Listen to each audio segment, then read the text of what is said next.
you as much of a recap as I can.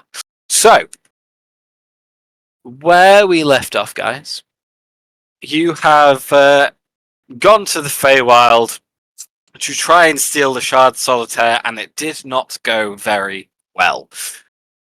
It has evaded your attempts to steal it long enough for a malevolent entity suspected to be from the Far Realm to escape, and in doing so, crack the Shard Solitaire. It has exploded and has basically sundered the house that you were in. It is now not only full of red rifts in reality, but lots and lots of fire and the corpses of the vast majority of party attendees and staff.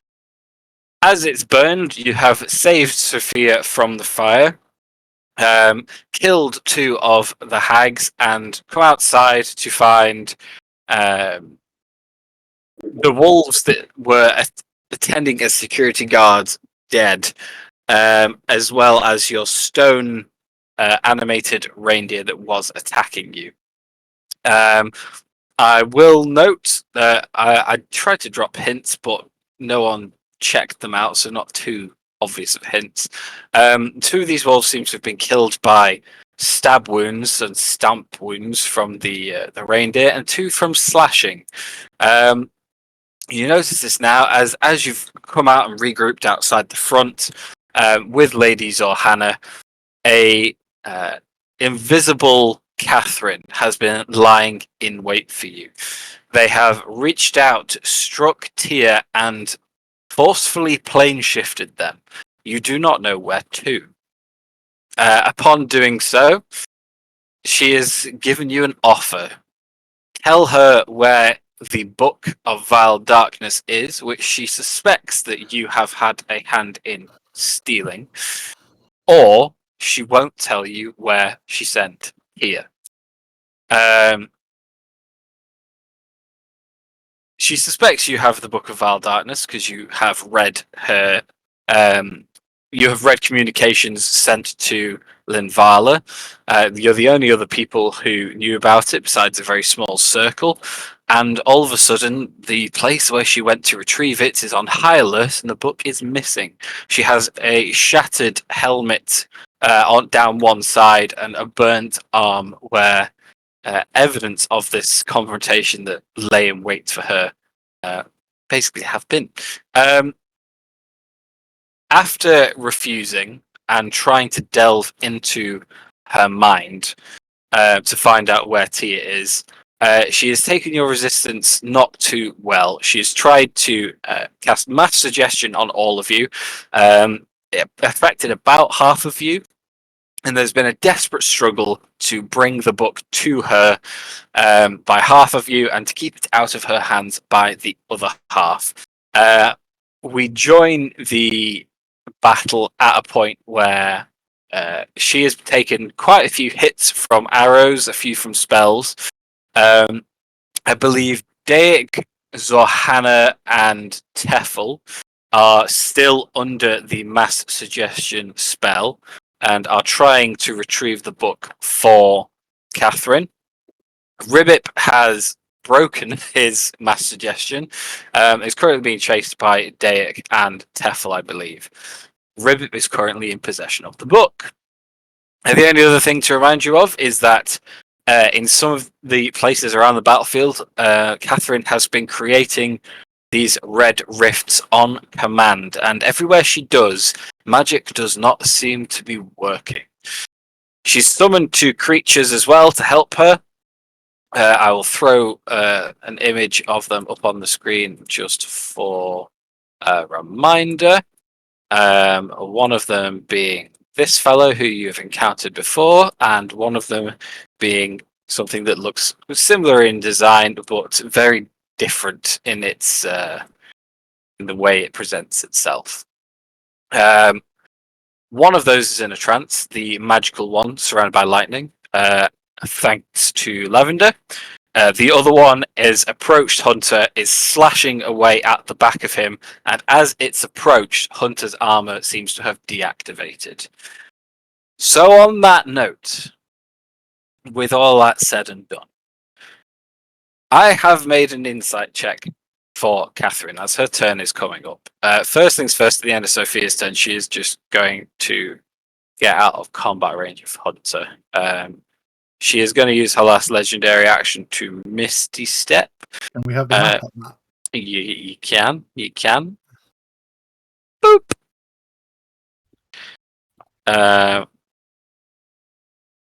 She's basically just going to get out of range a bit. Misty stepping back to there. And on her turn, thanks to said insight check, you can tell by her conversations before this fight that she still considers you allies. She doesn't want to go against Lelia's word, but she needs the book. And now that there is a mad scramble to get it to her or to get it away from her, she's pretty convinced you have it. So, I'm going to ask you all one by one. You can all vary your answers however you feel, because I'm going to tell you her insight check was a 17. So, with a 17, as she's fighting here, I'm going to ask one of you, all of you, one by one, whether A, you are in a posture or position or a state of aggression where you feel like you are actively trying to kill or incapacitate this opponent in front of you, or B, whether you're only really scuffling to try and get the book. It's more any offenses to keep her away from it rather than to actually attack her. Those of you who are mass suggestioned, you don't have to reply because you are charmed at the minute. So, A or B, Lavender.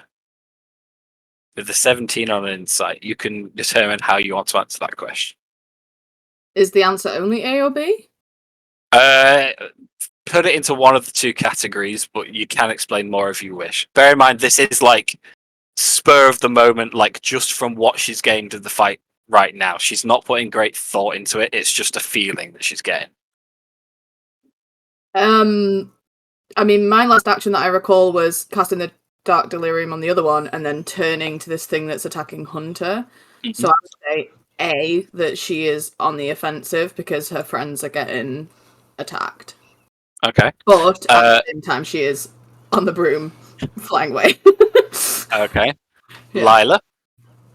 You don't need me to answer this, Matthew. I assumed as much. Ribbit?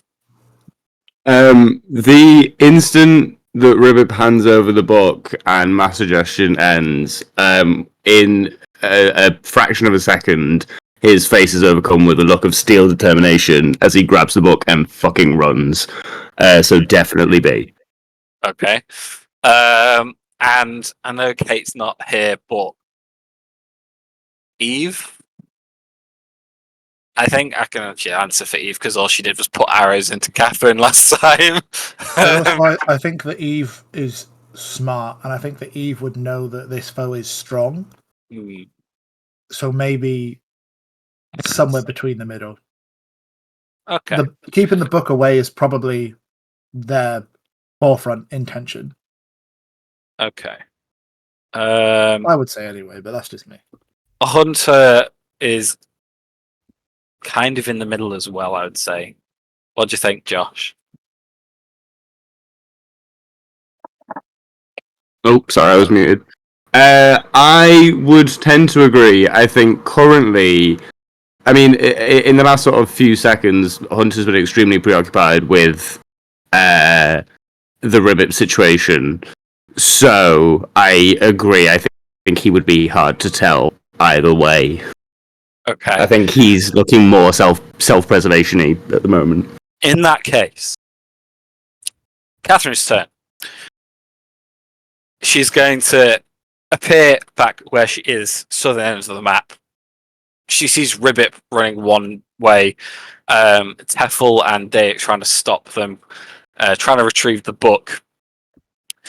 Hunter is in combat with one of her summon creatures, Lavender and Sophia around to the west trying to flank her. And Eve's right dead ahead, stood side by side with Lila. They look very aggressive. They're out to get her. She is going to hold one hand up, and with a burning rage behind one eye, she simply says, "Any more actions against me, my allies, anything that happens here that is not that book being handed to me, and people start dying. This is your last warning." And she's going to hold her action. That's her turn done. Ribbit, you're up. What would you like to do? I was really hoping she'd do something a bit clearer. Ribbit has just passed this red rift that has removed his flight. So he's just sort of landed on the ground, and he's going to look back towards everyone. He will... I think the only person I'm connected to that isn't either crazy or possessed is Hunter, who also isn't here, so that's great. And Fish Lady. And who? I don't know if am I connected to Lila? You always connect to me, I'm pretty sure. Perfect. Yeah, That's fine by me. Did we switch it up last night? You usually connect to me. Can't remember. I wasn't connected to Lavender. I think I might have been to Lila. That makes more sense. From Because I now know on, when you Lavender put it in the wasn't. chat, put the word Where's it gone? connections on it, because Yeah, then we can just search it and find it straight away. Oh, well, just search connected. There you go. Hunter, Lila, Tefel, Dayak, and Moreau for 9 hours. Did not know you could search. This would have saved me so much time. Oh no. So we're just going to copy that. Okay, cool. That's fab. So yes, Hunter and Lila then, because I believe Tefel and Dayak are both under suggestion and Moreau's crazy. Yeah. He will say, Misa going to try and get out of range and invisible. Misa might come back, but right now Misa think this thing needs to be away from Shisa. And he will bolt. He is going to sprint as fast as his little legs will carry him to the right, east. In that case, as you start to bolt, you manage to get 5 or 10 feet before you hear from behind you, "Fine. You've made your choice." This is a toss-up, but she is going to assume that whatever has stopped her creature from attacking is because of Lila's concentration. I don't know. I can't remember whether it's concentration or not. She doesn't know. Yeah, it is. It is concentration. For me, As it is. I I'm just- concentrating, yeah. As I just not yours. Sorry, Oh, I meant right, okay, I went cool. Lavender's. Sorry. For the illusory thing it's under. So, because of that, Katherine stands up straight, and you see her posture change, and she looks over to Lavender and says, "Change of plan for Lalalia." As she locks eyes with you, Lavender, do you have less than 100 hit points? I do. She casts Power Word Kill. Holy shit. As you lock eyes, you feel your vision go blurry. You begin to fall backwards off your broom, and the world begins to fade away. In your last few seconds, what are you thinking? What are you saying? What are you feeling? She will see the spell that she's preparing come towards her. And she will say, "Death." Oh, wait. Apologies. Apparently, Tia's mic is dead. You is trying to tell. Oh, trying! oh god. Oh, we can hear you. We can hear you. But Tia's not here. No, but But Zohana is. is. Oh, Zohana! Thank God you're not a martial character. I'm shaking. Okay. I'm gonna need this roll in roll 20. Yep. It is just roll me a d20. I'll tell you now for everyone. This roll needs to be a 14 or higher. Come on, you. Roll a d20.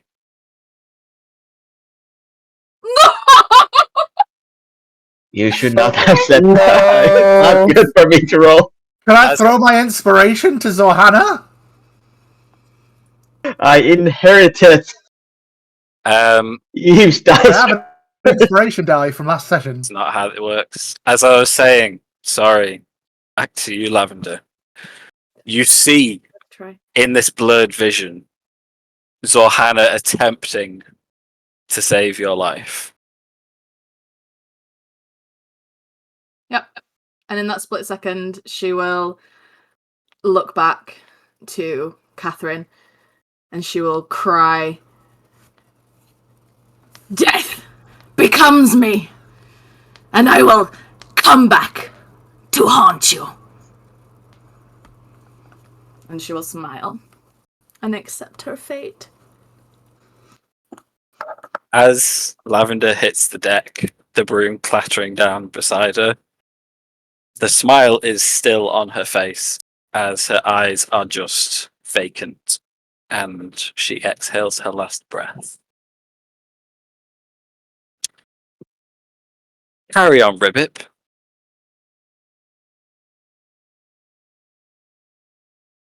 Right, cheers for that. Right. So you'd run Okay. about 10 feet when that happened. Cool. You can run to the right, by the way. I extended the map just in case that's what you want. Oh, I see. Okay, I understand. Ribbit, seeing this, will scream out in a wail as he has to force himself to carry on forwards. So, I have moved 10 feet, so I have another 25. That's another 10, that's another 10, that's another 5. At this point, Ribbit will turn back and give Katherine a look as he attempts to activate his invisibility.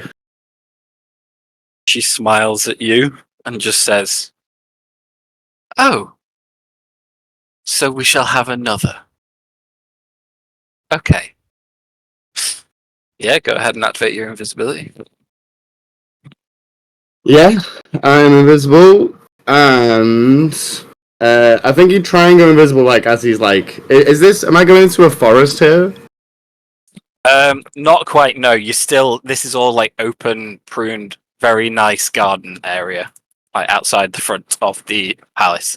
You'd have to go 300, 400 feet before you hit dense forest. Right, And beyond that, I will remind you, you're basically inside a caldera of mountain tops. It seems like a very isolated part of the Feywild. So you have this mansion surrounded by lush garden, forest, and then just mountains all around. Okay, well, Ribbit will just stow the book bag and sort of get on all fours and bonus action dash.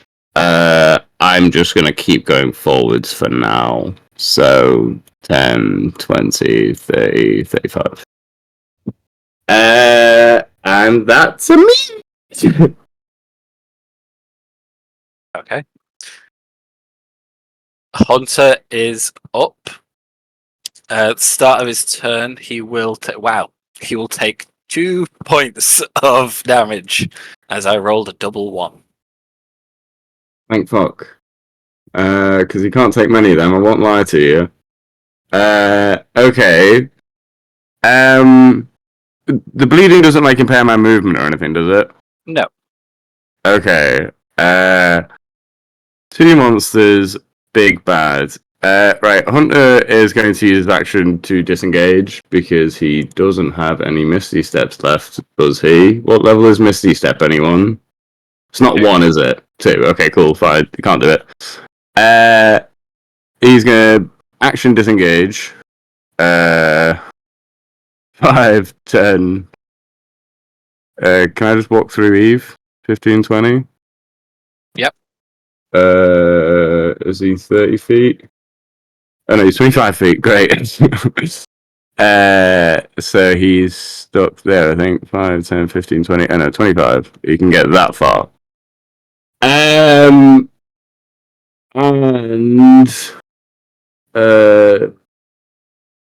I mean, we're quite clearly scrapping. Did this thing attack him? Is that the thing that made him bleed?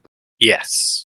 Okay, I will say, as he runs away, he makes it like 6 or 7 feet away from this thing, and his armor turns back on. Oh, well, that's pleasant.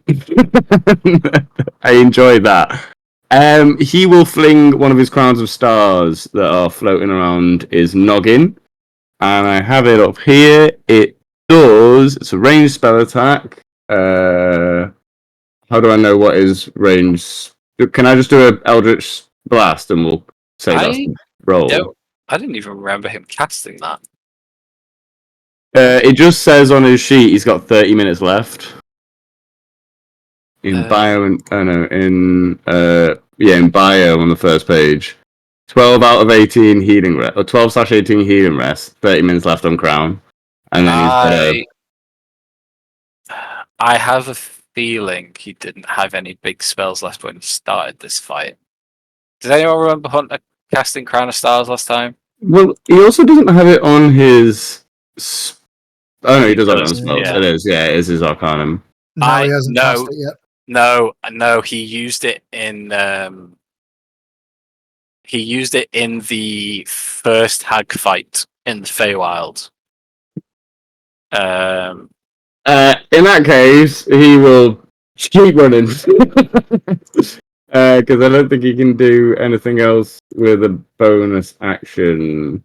Apparently he knows Cure Wounds. Yeah. That's a bonus action, right? Or is that Healing Word? The Healing Word is a bonus action. Piss. He does nothing. Oh shit, I didn't mean to do that. It's a reaction. Okay, cool. No, he's not going to do anything else. He's just going to maybe crouch behind this thing. And hope for the best. That's Hunter. Okay.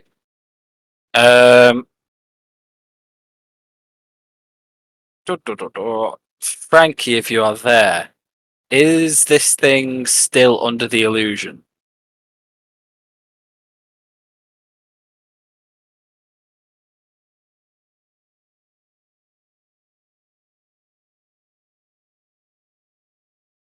Hang on, just 1 second, guys.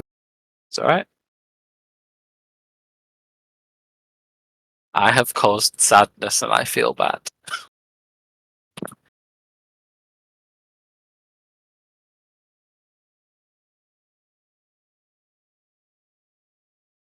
It's always Until hard, isn't it? concentration is broken. Okay, cool. In that case, this thing is going to start fighting again. It is going to go 5, 10, 15, 20, 25. It's going to nestle itself right there. And it is going to do its lightning burst ability. So for Eve, Lila, and Hunter, can I have... It's 10 feet. Yeah, it's 10 feet.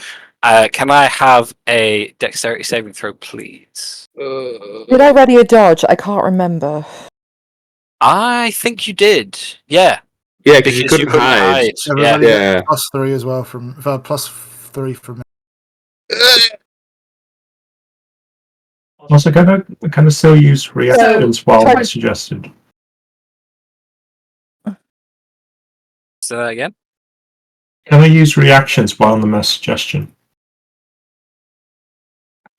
To what the mass suggestion? I still can't hear what you're saying. Oh, fucking. You Can I said, use can you still... reactions? Still in my current state. Yeah, you can. The only condition that you are under is you see Katherine as neutral, not as an enemy, and you do want to bring her the book. So basically, everything that you're doing has to be in the best effort of bringing her the book. So long as it fits that criteria in Dake's head, he can do whatever. Can I use Flash Genius on Lila to give her an extra 4 on her save? Because it's not countering it, I'm just helping someone else who I also see as an ally. Considering Lila's not, I don't think Lila's not actually hit Katherine yet, has she? She tried, Don't ask me. since then just been running around trying to catch up. So go on. I'll allow that. Okay. So There's nothing to say you can't help a friend while also retrieving a book. yeah, so that would be a 21 for Lila. Cool. 29 Hunter 14. Okay, cool. Everybody saves, I think. Let me just. I've lost my DC. Oh, please say yes. I'm looking so wrong. scared. Yeah, I was looking at the wrong one. Yes, 14 meets it. Oh. Just so you're only taking half of this then. Fucking hell. That is Oh, thank the Lord. 16 points of lightning damage. Praise and Teo. There does seem to be Amen. this lightning coursing through you, trying to slow you down a bit, but you all manage to resist the effects of that. So Hannah's go.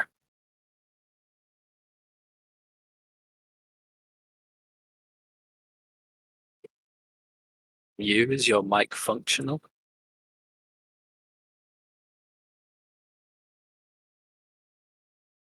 Sorry, just in deep thoughts. I'm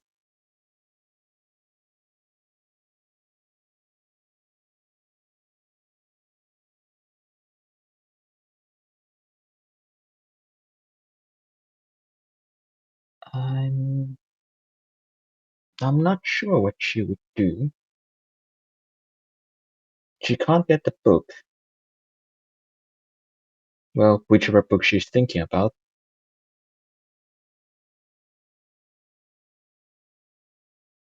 And clearly someone has been killed that was considered as an ally.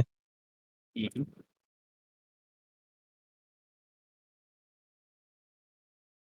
Does the mass suggestion still hold? Yeah, It everybody's just seen her kill somebody. That's a Yeah. lot of damage. And if she hurts somebody that is under mass suggestion, an ally of the people that are under mass suggestion, No, they drop, right? no, doesn't work Okay. like that. It is with Hmm. mass suggestion. It's if she hurts one of the people who is under mass suggestion, then it drops on them. Otherwise, it's just if the action is completed by them or isn't completed at the end of 24 hours. I see emotional damage does not count. I mean, unfortunately not. So yeah, if any of these creatures damage them, or if Katherine damages them, then it drops for them, but only for that individual.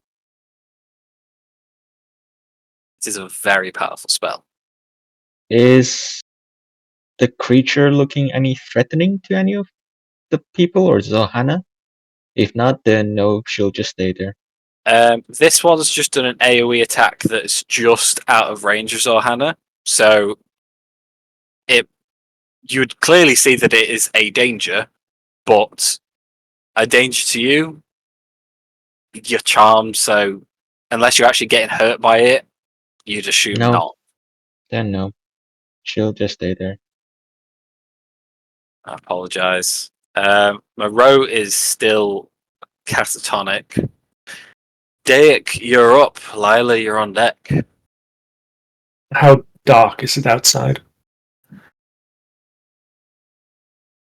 That is a great question, actually. It is late afternoon at the minute, so Are we still quite pretty, still light out? still pretty light. The sun's like gone down behind the mountains around you, so there is like a nice. In fact, no, I'm completely wrong. That is my wrong note I'm looking at. Because you arrived there at that time. No, it's probably getting towards like 9 o'clock in the evening then. So Because would you you, arrived just as the sun dipped below the mountains. okay, so would you say that it's dim light or darker? There is an entire mansion ablaze behind you, so I would say no. Yeah. I'd say like if you look around you here. I need to remind myself what dim light counts as. Because you're very on the cusp there.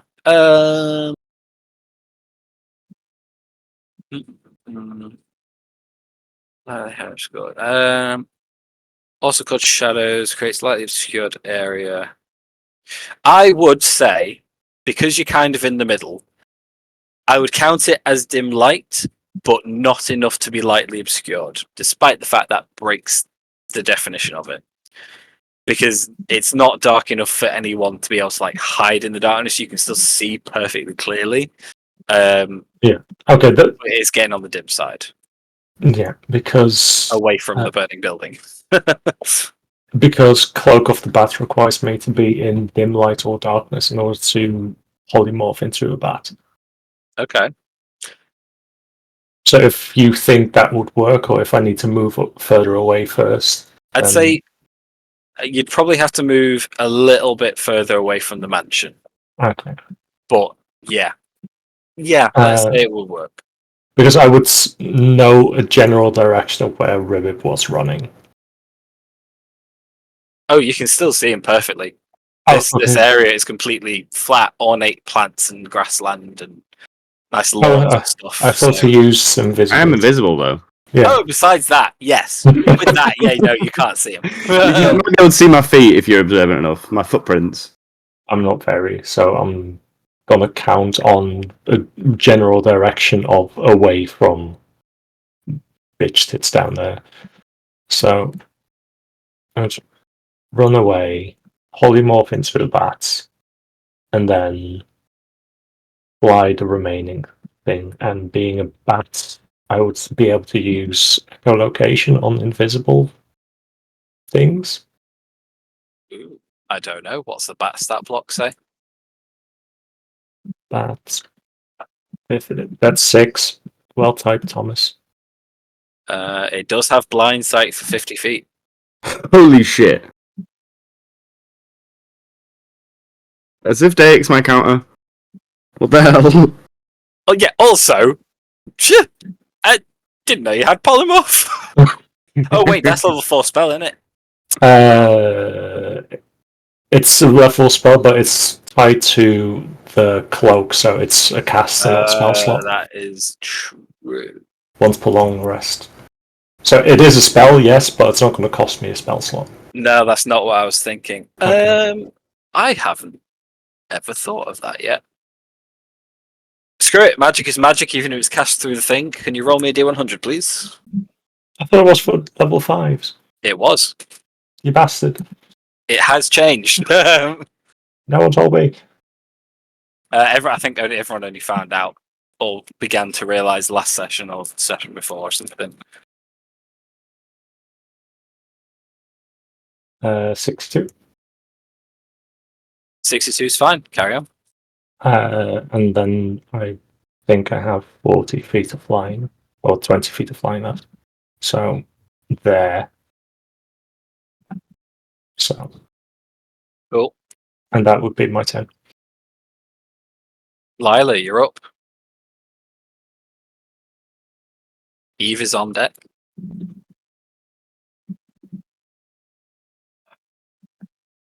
Lila is going to bend down, sword flung out behind her again, and run towards Katherine. I'll take an attack of opportunity from this fucker, please. Yeah, okay. That is a not good. That is a 13 to hit. Probably because I'm not wearing any armor right now. What's your dex? -1. Okay, yeah, that hits. Cool.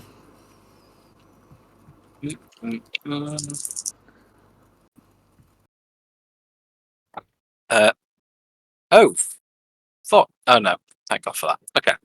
15. That is 17 points of lightning damage. Amazing. Cool. Can you give me a con save, please? Yeah, sure thing. That's 13 plus 6 or 19. 19. That's fine. Cool, Continue. sweet. As I continue running, I'm going to take the damage, spin in the air, get back up on my legs again, point my sword out towards Sophia, and scream across the battlefield. Out of all the stories that I've heard from the Lelia and from this group, and the best you can do with that fucking item in your hand is to raise yourself above the battlefield while your allies die, and I'm going to come in and swing at Katherine. Does a... these are going to be great weapon masters, so does a 23 hit, mate? It does. Sweet, amazing. And then does a 24 hit. It does. Amazing. I'm going to throw a level 1 smite on one of these as well. Okay.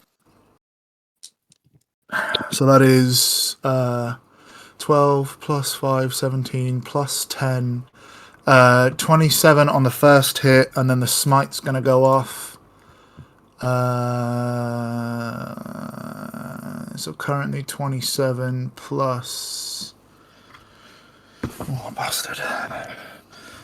8 plus 8. So 27 plus 16. 43 on the first hit. Bloody hell. Second hit is going to... I can throw smites on multiple things, right? Multiple hits.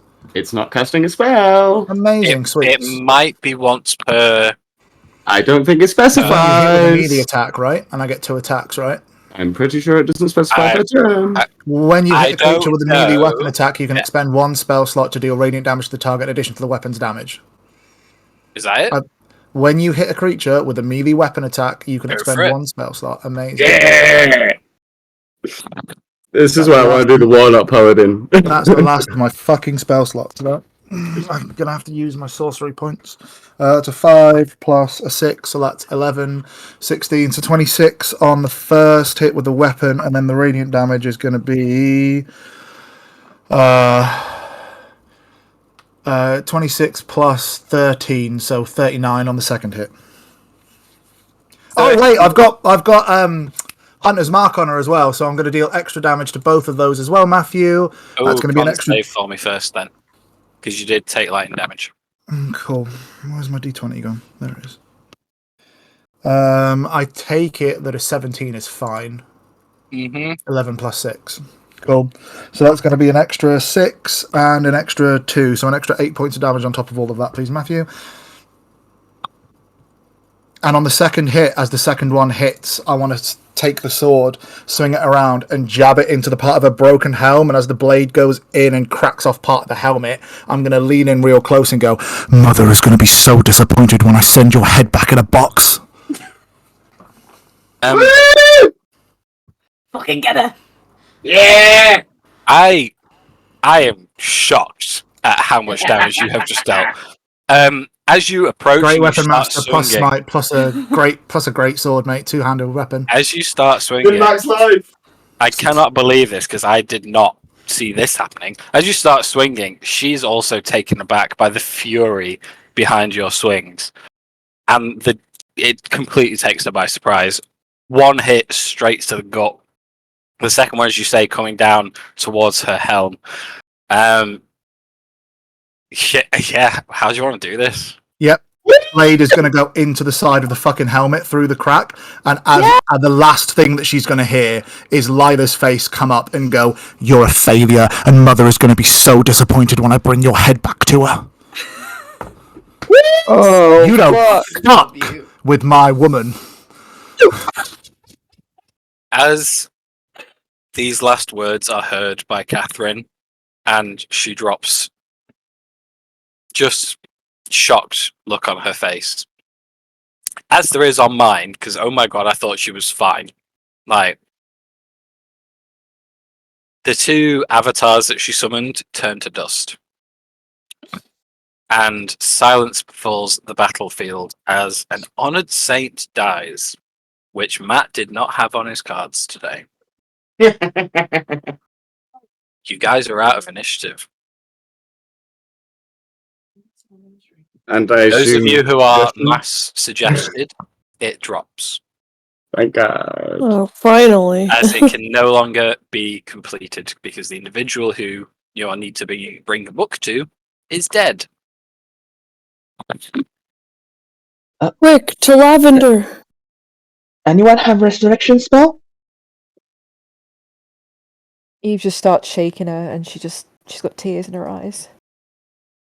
No! Lavender! Wake up! Please! Ribbit will make his way back as well. He's going to go straight to Hunter.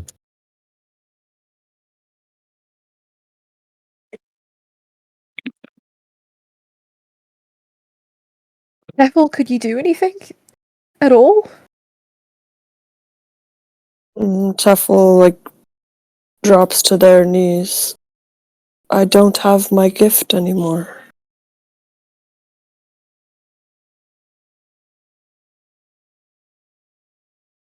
I have nothing. There's gotta be something we can do. It can't end like this.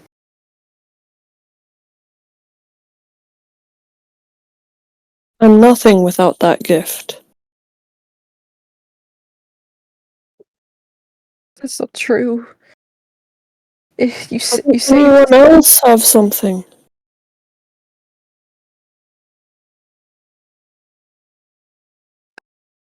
nothing that would help right now. If no one can resurrect, is there a way to preserve her body so time stops for her? The gentle repose.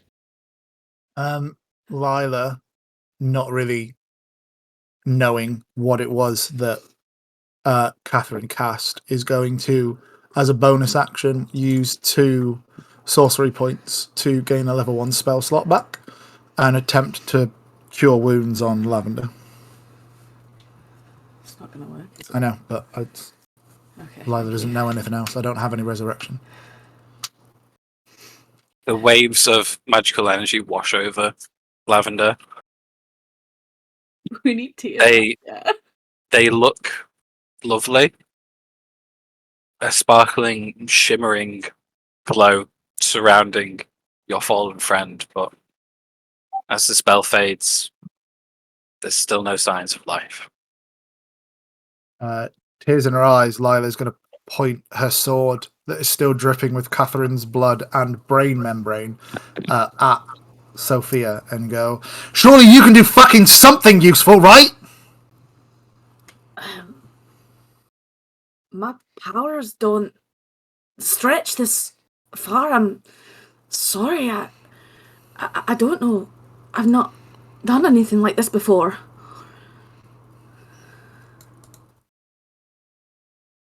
I don't think. I don't know if her character sheet has been updated. I am desperately trying to find it because Thank you. Maybe. Can I run over to... Sorry, carry on. What level would she be, Matt? And I can work. she is level 14 as... Oh, yeah, she's 14 as well. Sweet. Because I leveled everyone up. for the PvP. Sophia, I don't know whether this is a stupid suggestion, but if we haven't got anything at the moment that can work, could you maybe freeze her? Keep her safe in a block of ice? I mean, yeah, of course it would preserve her. I think your friend Moreau over there is saying if we can keep her till the next rest, maybe he can do something. Well, Moreau's not saying He's that not because he's saying insane. anything. He's Damn it. scream. Yeah, My bad. can I run Screaming over, in Morse code. can I run over to Moreau and start slapping him and screaming at him to wake up? You do, but all that seems to happen when you slap him is he goes quiet for a second and then begins muttering to himself. It doesn't seem like he's really present in this moment. Well, how long was the banishment for? It wasn't a banishment, it was plane It shift. wasn't a Oh, it bad. was straight plane shift. Okay. Straight plane shift, yeah. Do you know, literally like 3 weeks ago, I threw away Sophia's character sheet as well. Where's the Ring of Winter stuff? While this is going on, can Hunter and Ribbit... Ribbit will dismiss his invisibility and put the book back in the bag of holding. And then can we attempt to assess his wounds, because I don't want him to bleed out. You can. Give me a medicine check. Can he make it advantage because Ribbit's helping with his eyes and not his hands so he doesn't poison him? Not giving a detriment that could be there doesn't constitute advantage. But his eyes are really good.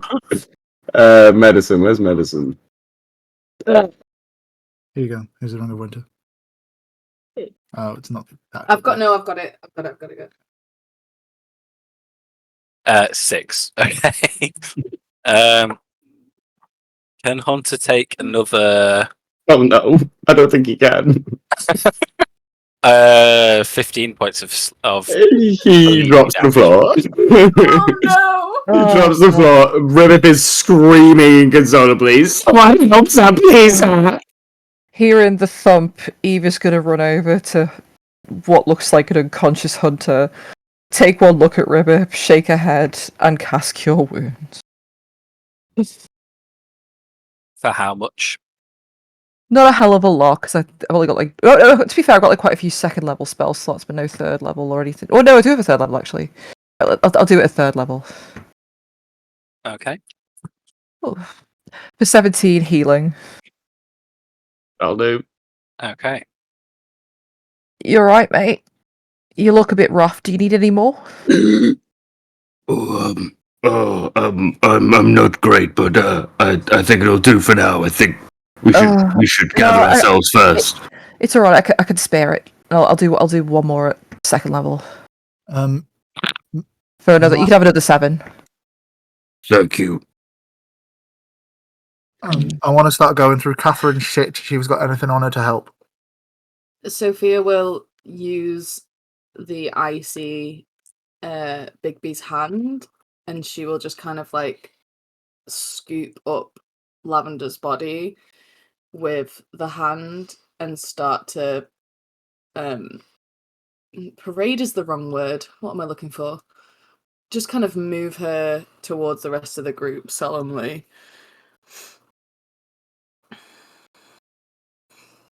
Okay.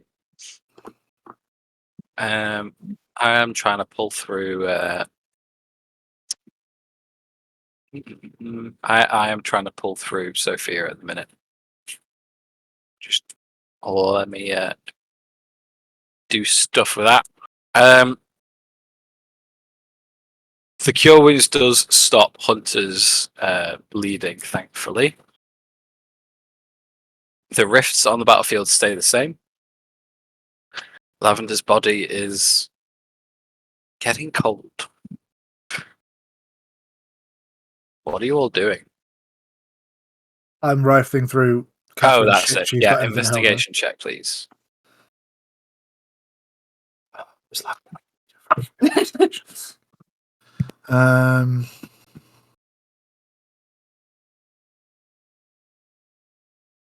21. 14 plus 5. No, 19, sorry. 14 plus 5. Cool. You find a component pouch. You find a very nice silver longsword. It appears to be adorned in all sorts of magical glyphs, and on the handle, the symbols for both the Church of Silvermist and the Order of the Chalice. Other than that, just bits of broken armor. So is the armor not magical then? Would you discover that from an investigation check? Well, if it's broken, magical things don't break, right? The part of one of her arm pieces is broken. Part of the helmet is broken. The rest of it seems battered but intact.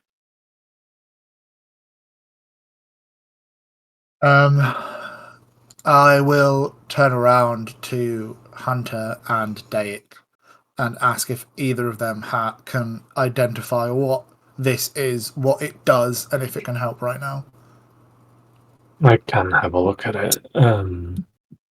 Take a little bit of time, but I can.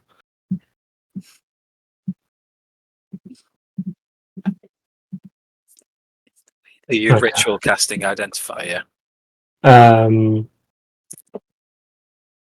Yeah, I don't imagine I would sense a need of needing to do it right this instant, so yeah.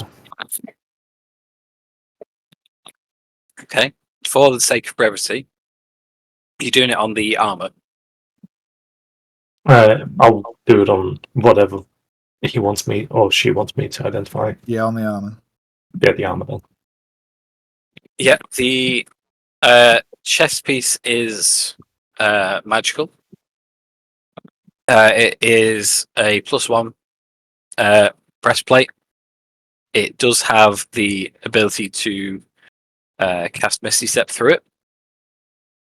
However, it is kind of integrated in the rest of the armor around. And as you try and figure out how that kind of works, looking it over, and specifically looking at the broken pieces of armor, Derek, you realize quite quickly, given your background, that not all, but the vast majority of this armor is attached to this individual's body. It's not, from what you can tell, most of it, not all, but most of it seems to be grafted onto their skin and is part of them. So I've got good news and bad news. The good news, it's a very solid piece of armor, very useful. The bad news is it seems to have somehow been grafted onto her body.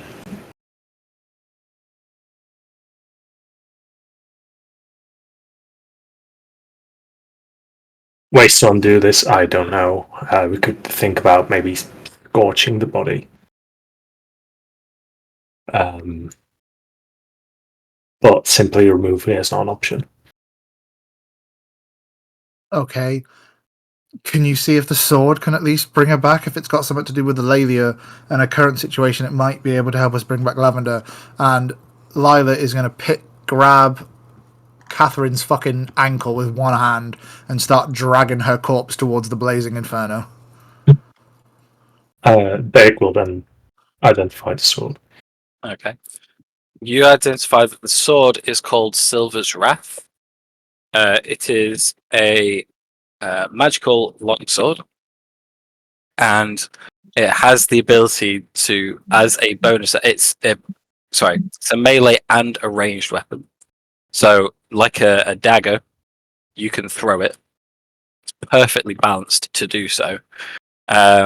And as a bonus action, when attuned, the sword can be recalled back to the hand of the wielder. Once finished, Dake will look for Lila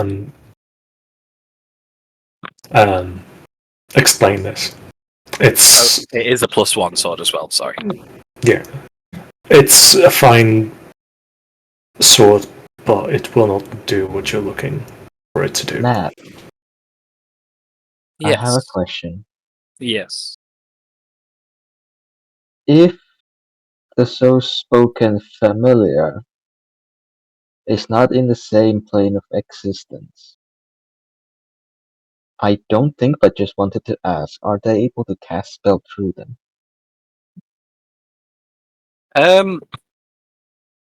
No. Simply because Okay. you can't. I don't Yeah, think just you can wanted to make sure. control. Yeah, you can't control the familiar through other planes. That's why, when Hunter's done it in the past, sending a familiar to another plane, he gives it the instructions to come back on its own before it Yeah, goes. cool. Otherwise, Just it would wanted to make just be sure. lost. Yeah.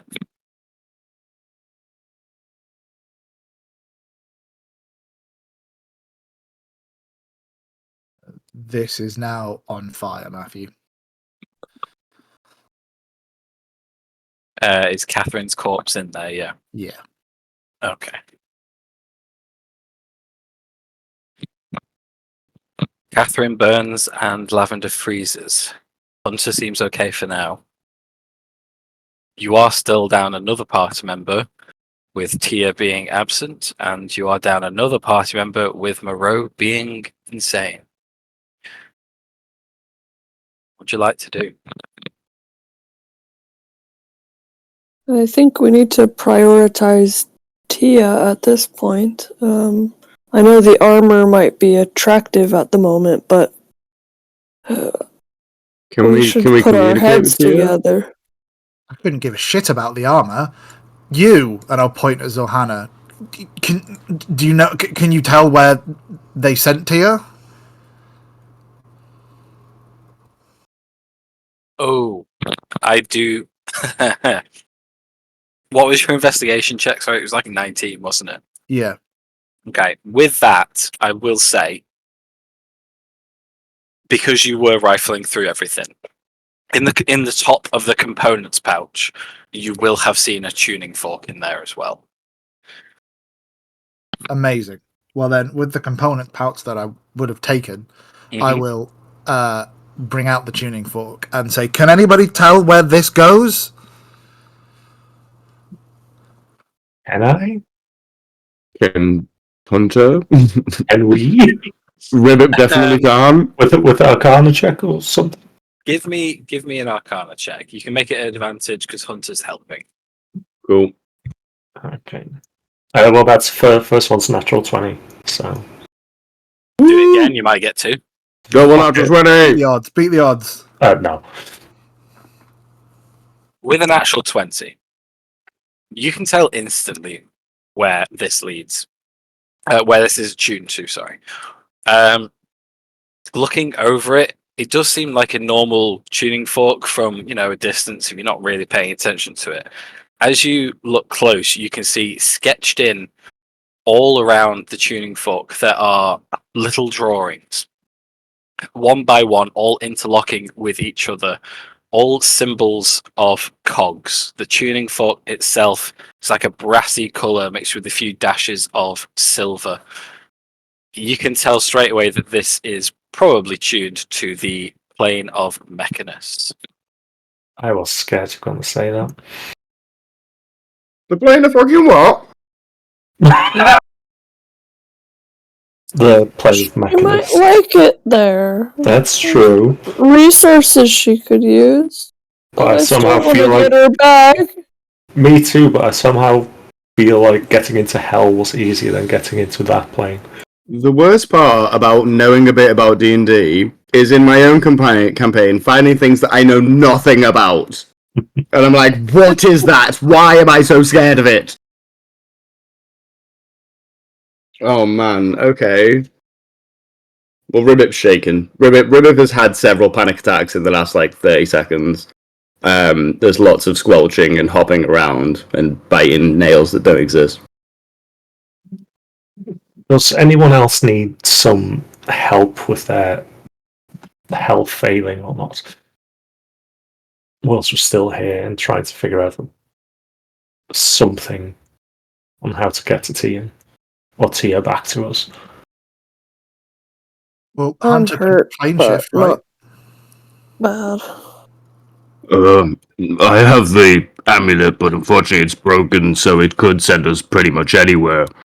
I found that banishment tends to be more effective because it will return us at least to our own plane, but we don't know where on the plane. Also, we don't know if T is on that plane. Can anyone cast message? I'm a mage, I know spells. The one that goes over planes. Not the shit one, the big one. That's not message. Whichever Send it. one's the big one. That one, I know spells. I am a spellcaster. This is my first time playing a spellcaster. If you haven't guessed,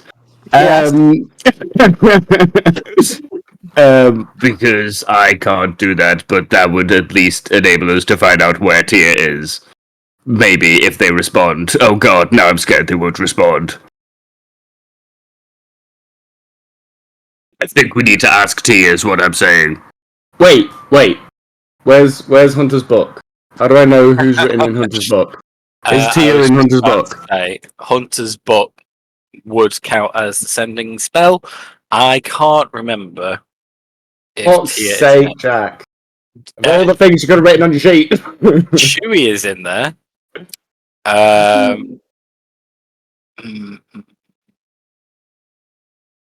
Why Lavender's in there. It's in his notes, but I don't know whether We can message Lavender. Or sending Lavender. And Chewie. So that's helpful. Wait, does he have it on here? Far scribe. Nope, just what it does. Gosh darn it. I say everything needs to be on people's Roll20 It sheets. can contain a number of names equal to your proficiency bonus, so we couldn't have done all of us. There would have had to have been a select amount, and I don't know if T is on it. Do we know what Drax's doing? Can I call him? He's currently in the middle of music teching a performance, a live performance. So Probably maybe not then. Paul. Message. Probably Somebody not message then. him. I tell you Somebody what, That is how many This is can more he have? He can have 5 in there, right? Okay. Unfortunately, we know Lavender and Chewie are also on that. Okay. So So there's only 3. so there's a 3 in 8 chance. I also know that I'm Being on definitely there? not in there because I pissed him off on the day that he got it. So Okay. I'm definitely not in there. I think he's changed it since the day he's got it. He's changed it at least once, might have been twice. Fuck those then. Because Vigil's in there as well, actually, at the minute. Oh yeah, he added his book, didn't he? He added So- his name. Josh, Yeah. in Roll20, roll me a d8. If the number is a 1 or a 2, Tia is on that list. Ooh, roll, If it's random. roll them bones. Yes. Tia is on that list. Retconning with maths. My favorite kind of retconning. Yeah, in that case, he will definitely try and contact Tia with the book. Wait, I need to find out how it works now. So it's exactly the same as the sending spell. Oh, it's just Only sending. instead of speaking, you write it and they hear it. They reply see. and it appears as words on the page. I see. Is there a word limit? 25 words. Oh, Also, there is a Yes. 5% chance that when using it across planes, it won't work. cool. Okay. Well, I mean, I don't think it costs anything to do it, so I'm just gonna try. Does anyone have any suggestions on what we should say? I'm not feeling as smart as I usually am. It's almost as if I'm being controlled by a frog.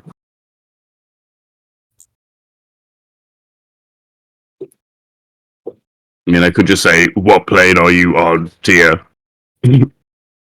Where on that plane? That's like less than 10 words. Less than 10 words. It's 25 words, right? For sending? Yep. Yeah. Okay. What about something like Tia, Lavender down, Catherine, Lavender dead, Katherine dead. Can you get back to us?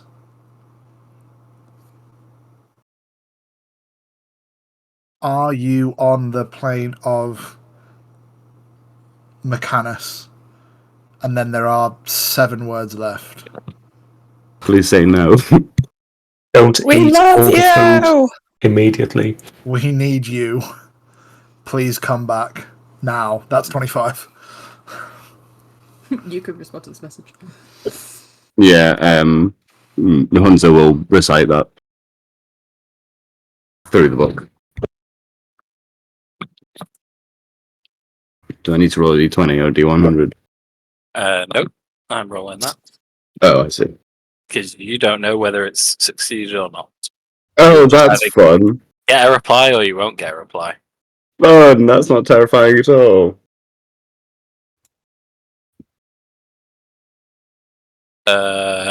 Cool. You wait. No words appear on that page. Hunter and Rebbe will keep watching the page, awaiting a response until it feels like it's been a while. Also, to answer your question, you do have unlimited tries at this. So, okay, so yeah, after about 30 seconds, he's going to try again. Actually, no, it'll give him more than that. It'll give Tia like 2 minutes per sending. Okay.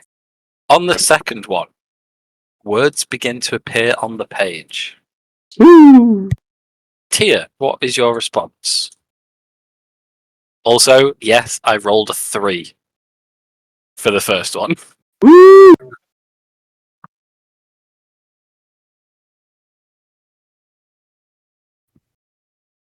Your mic is muted.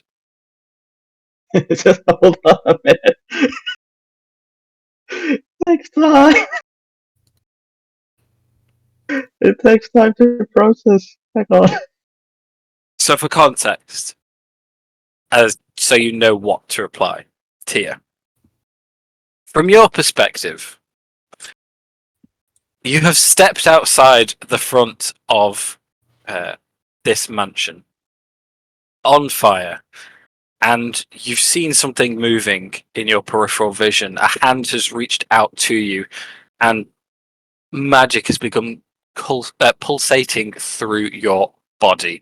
You've tried to resist it, but you are pulled in a bright pink flash against your will across the plains. You have found yourself stood in a very busy open space. Seems interior as your eyes adjust. People walking around you everywhere. There's hustle and bustle, but as you adjust to your new surroundings, you can tell it's not hustle and bustle that you can identify. You can't tell what everyone's saying or doing. Lots of eyes watch you from all directions, but no one seems to be interacting with you just yet. And as you get a proper view of your surroundings, you jump as a massive plume of steam hits you from one side. Looking around, you see mechanical beings, all with one eye, going about their day-to-day business. You are in a massive dome made of many, many cogs, and in front of you there lie tracks upon which a giant steam machine with a central eye slowly pulls in and comes to a rest. This is the view you see, Tia. In the few minutes before, probably not minutes, the few moments before you get this message, what is it you're doing? What is it you're thinking?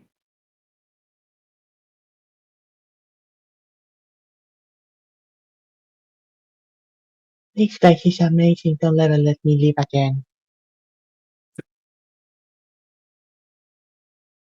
And we'll take notes of everything in the surrounding and different things are going on, the technology, the markdown, writes down, scripting on with another mage hand, trying to draw the locations, how it looks like, trying to absorb as much of this newfound place and knowledge as possible. Okay. Everything around you does seem to be mechanical. It all seems to be alive at the same time. There is this very almost ominous, like repetitive ticking you can hear in the back of your mind. It seems to be coming from everywhere and nowhere all at once. And the more you watch everything, you can tell all these beings around you seem to be on set tracks. They're walking just as a normal humanoid would, but they turn at right angles. No one's colliding with each other. No one's having to slow and stop and get out of each other's way. Everything is working like clockwork. And then you hear a message appear in your mind. A message that sounds rather like Hunter's. Would you like to reply?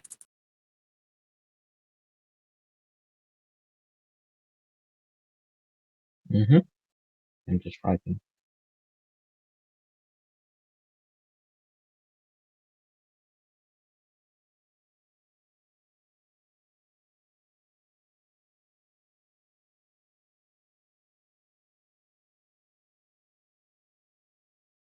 Let's see. 1, 2, 3, 4, 5, 7, 8, 9, 18, 19.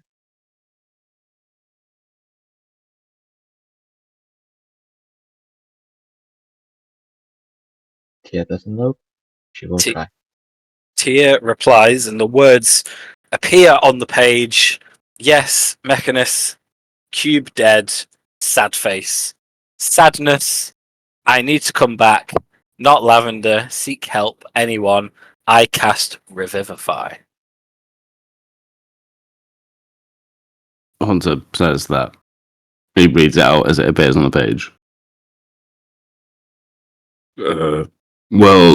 Should we respond again? Could we... Because his plane shift amulet is casting the plane shift spell, but it takes us somewhere random. But if we do that with a tuning fork, does that cancel out? Question mark?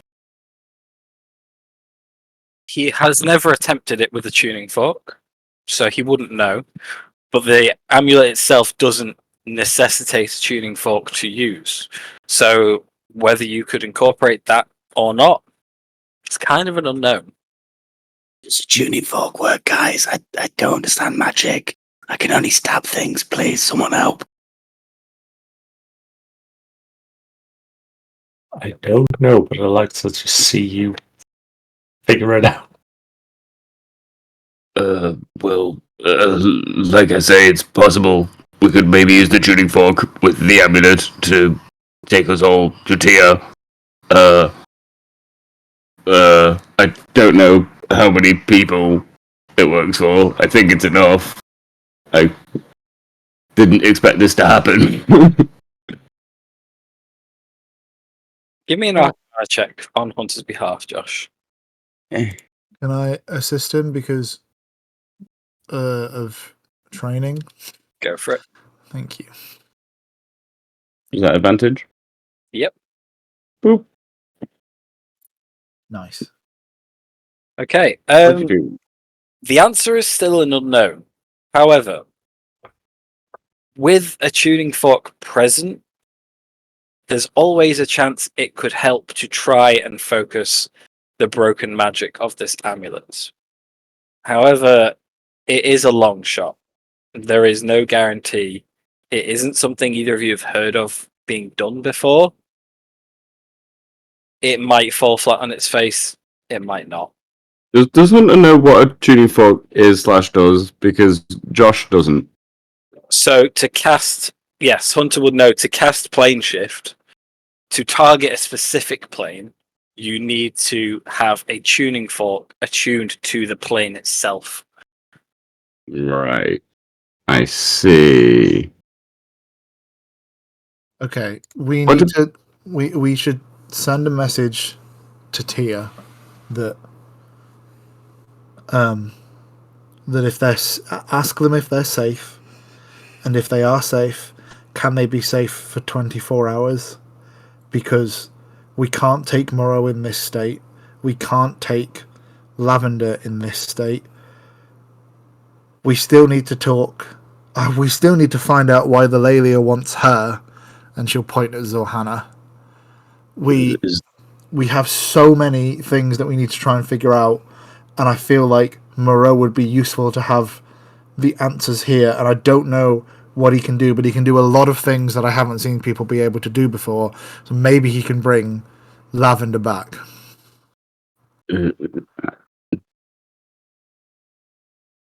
Does Revivify have a time limit? Yes, and it's past a long time. Oh, never mind. Okay, yeah, in that You case. have Revivify! No, but Tia mentioned it in the message, which is why I was concerned about the time. But if it's past the time period, then it doesn't matter. Yeah, Hunter will pass a message to Tia, saying, "Are you safe? Could you stay safe for 24 hours? Moreau still screaming.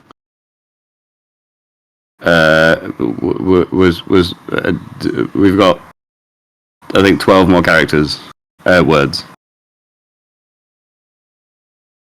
Do we want to tell Tia anything else? Tell her to avoid all things Children of Silver Mist based if they're there. If Katherine had this tuning fork, I don't know why she had this tuning fork. That's another question that we need answering.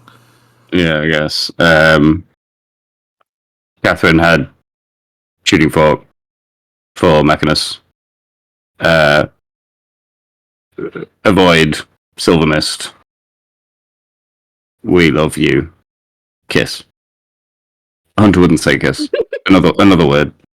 Ribbit would say kiss. Can you hear Ribbit? Ribbit like smooches the page at the end, and so it's all Hunter, and then you just hear a wet Ribbit smooch.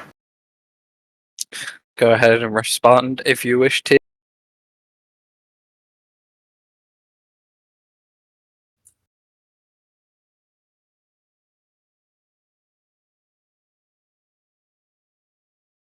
You see on the notebook, Tia is typing just up here.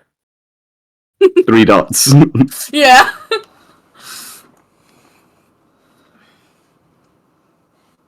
The most Tia response ever given. Rest and relaxation. Robot disguise.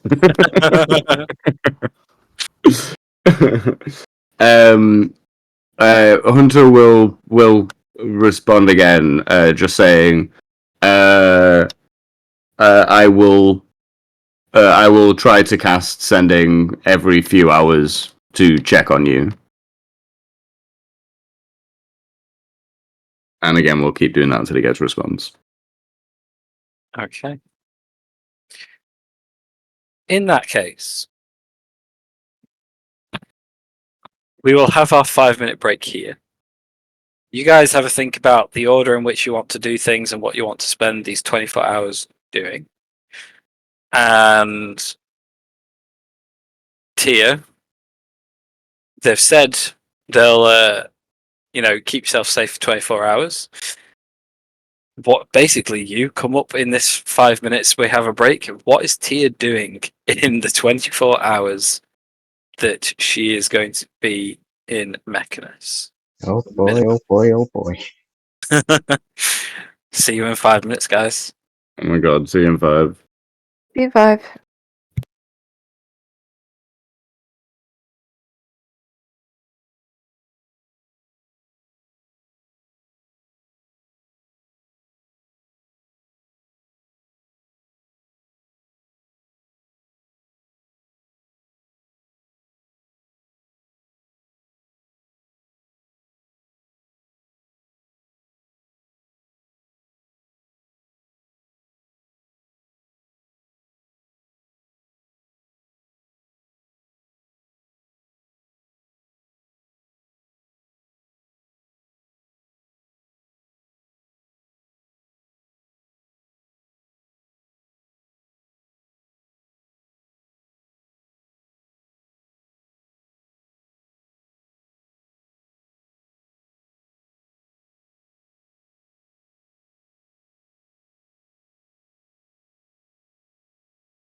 Is anybody there?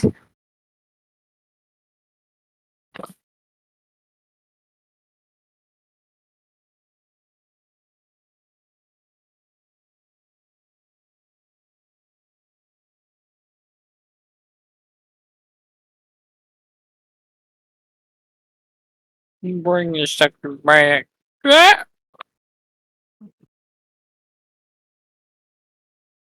Love it. Chris, you missed me being a terrible person. I feel bad. Did I? Oh, I'm sorry. No, I'm. And then you missed me taking his toy away from him. Yeah. Do you know what? Do you know what? No, I don't feel bad anymore. I don't. Frankie, it's fine. I've just realised I don't feel bad. I warned, well, Katherine warned you all. Ribbit's the one that carried on running. I think we should all blame Josh. Ribbit thought he was going to die. I was stood up, ready for Ribbit to die. I thought I was getting Power Word killed. And when she turned around and hit Lavender, I was like, no! You know what? Technically, this is all my fault, because without me, there would be no Children of Silver Mist, so you know. Also true, yeah, blame Liam. Yeah, really, I it's all prefer your that, fault. actually. Really, it's all my fault, I prefer that, actually. Yeah. I prefer to blame Who are we blaming for what? me for creating the Children of Silver Mist. Yeah, fuck you! Yeah, well, I mean, to be fair, we're still not sure whether me and Jack are responsible for the red rifts that might end all of reality anyway, so... Fuck you too! Yeah. But it's possible, we're not sure yet.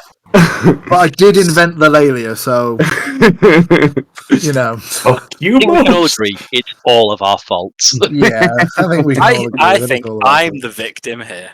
I think you should shut your goddamn mouth. To be fair, with the Void Boys, I do think you deserve like a DM like counselling service, because it can't be easy. Are you going to provide that service? I No, don't he's think the I'm reason why well Matt suited. needs the Yeah. service. Oh, just a FYI. I'm really glad that Hunter was stood where he was. Because whether Jack was here or not, if he wasn't stood in that exact spot, he would have been the one that was getting power killed. Because of this thing. So, yeah. So, in order of preference, she was going to go closest first, but it wouldn't have worked. He was saved by the fucking rift. See, I thought you were coming at me because you said no. You said Lila's concentration, and then you went. I meant Lavender. Lavender's. Yeah, I meant Lavender's. Then she was torn between, okay, who looks hurt, and more importantly, who looks squishy in the first place, combined with who is the biggest threat.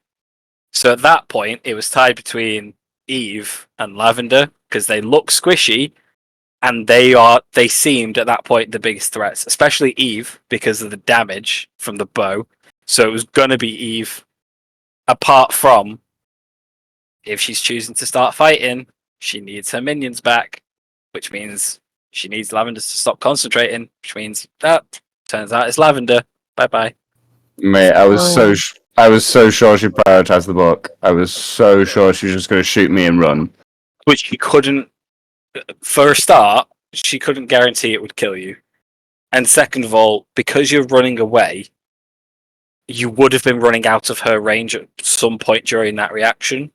So I would have felt a bit mean, arbitrarily deciding, no, she's going to use it while you're still in range.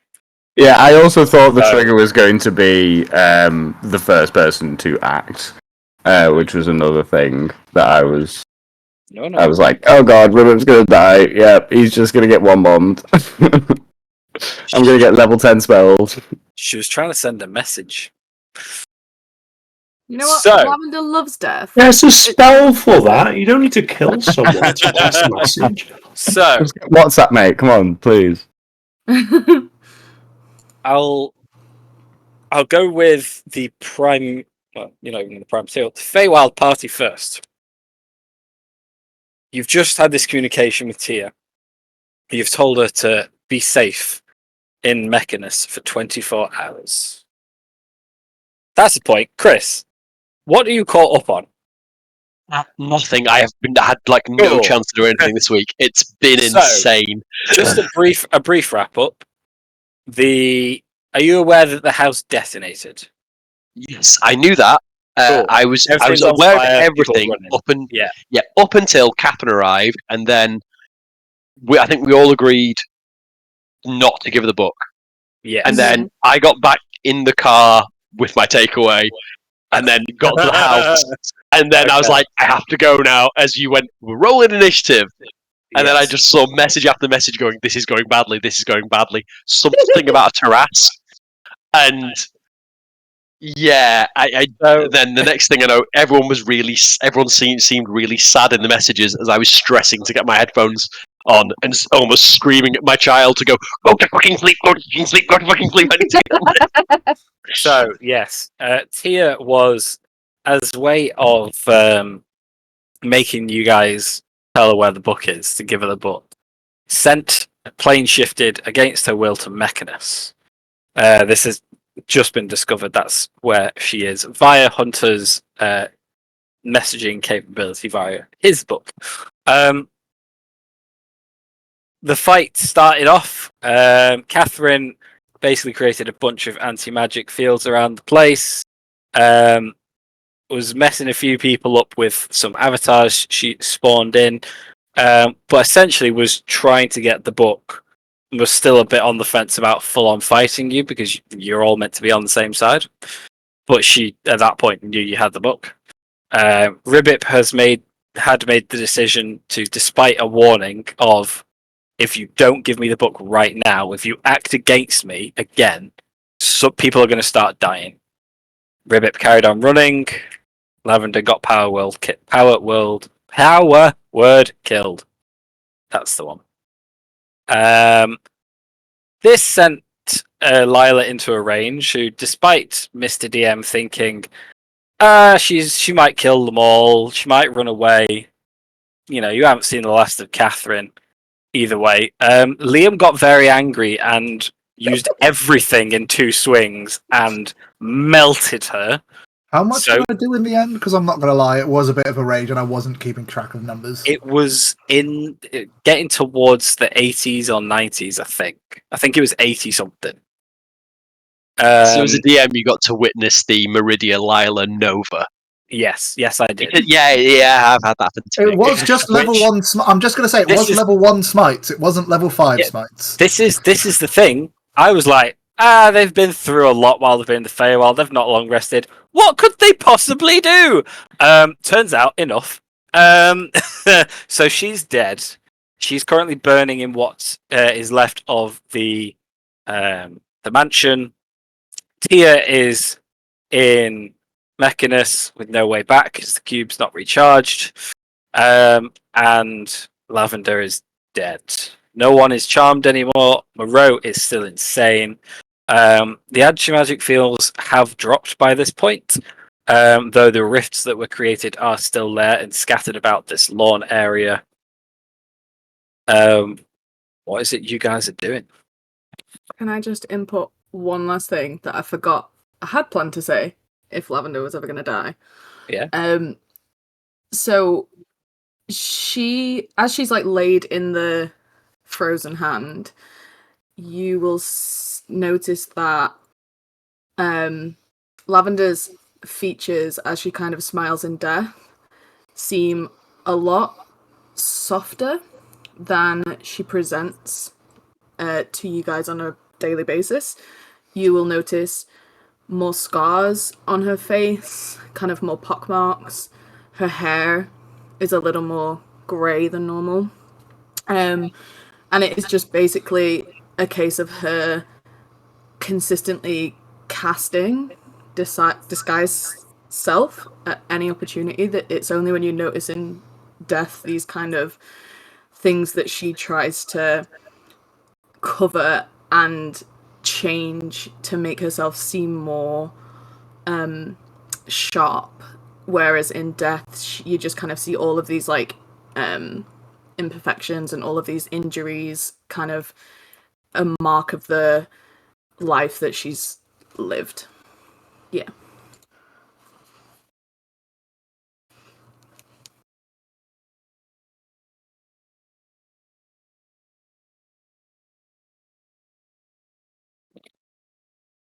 So with this corpse now being taken care of by Sophia, what would you guys like to do? So, just reading plane shift, etc. The amulet of the planes that he's wearing. While wearing the amulet, you can use an action to name a location you're familiar with on another plane of existence. So obviously, we're not familiar with this place, but ideally, we have the tuning fork. Hopefully, that's going to help. I don't know if it's worth also contacting Tia. I mean, because I also said that. How long has it been? What, since the fight ended? Well, yeah, since we stopped speaking to Tia, basically. 2 minutes. Oh, okay, cool. In that case, you will just attempt to contact them again and just say, if you can find out as much information about your specific location as possible to help me get us directly to you. Yeah, so Hunter would be aware that if you plane shift, you can just name a plane, but without a specific location name on that plane, you will just appear at a random point on the plane. Okay, so yeah, he is also looking for a specific location then. So yeah, he had like 10 characters left. Please find me a location name.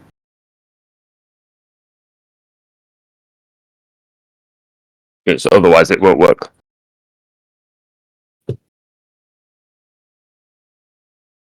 The Hunter voice is having the same journey as the Ribbit voice, where it's slowly getting lower and lower effort. So,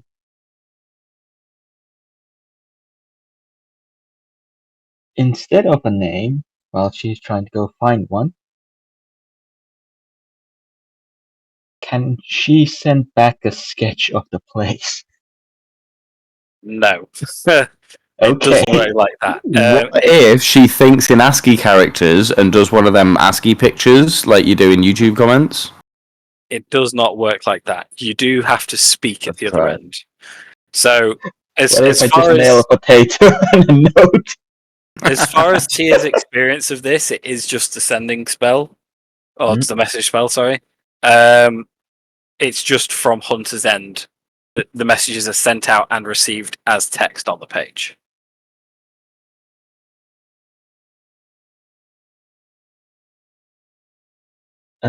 Tia will try and find out about the place, the weird language, and try to send out some information related to the place. Okay. Seeing the giant steam machine, no clockwork, seems to be some kind of station. A lot of bustling, so some kind of a storage, market, or train station for major transport. Okay. It will take you a while to find those details. So in the meantime,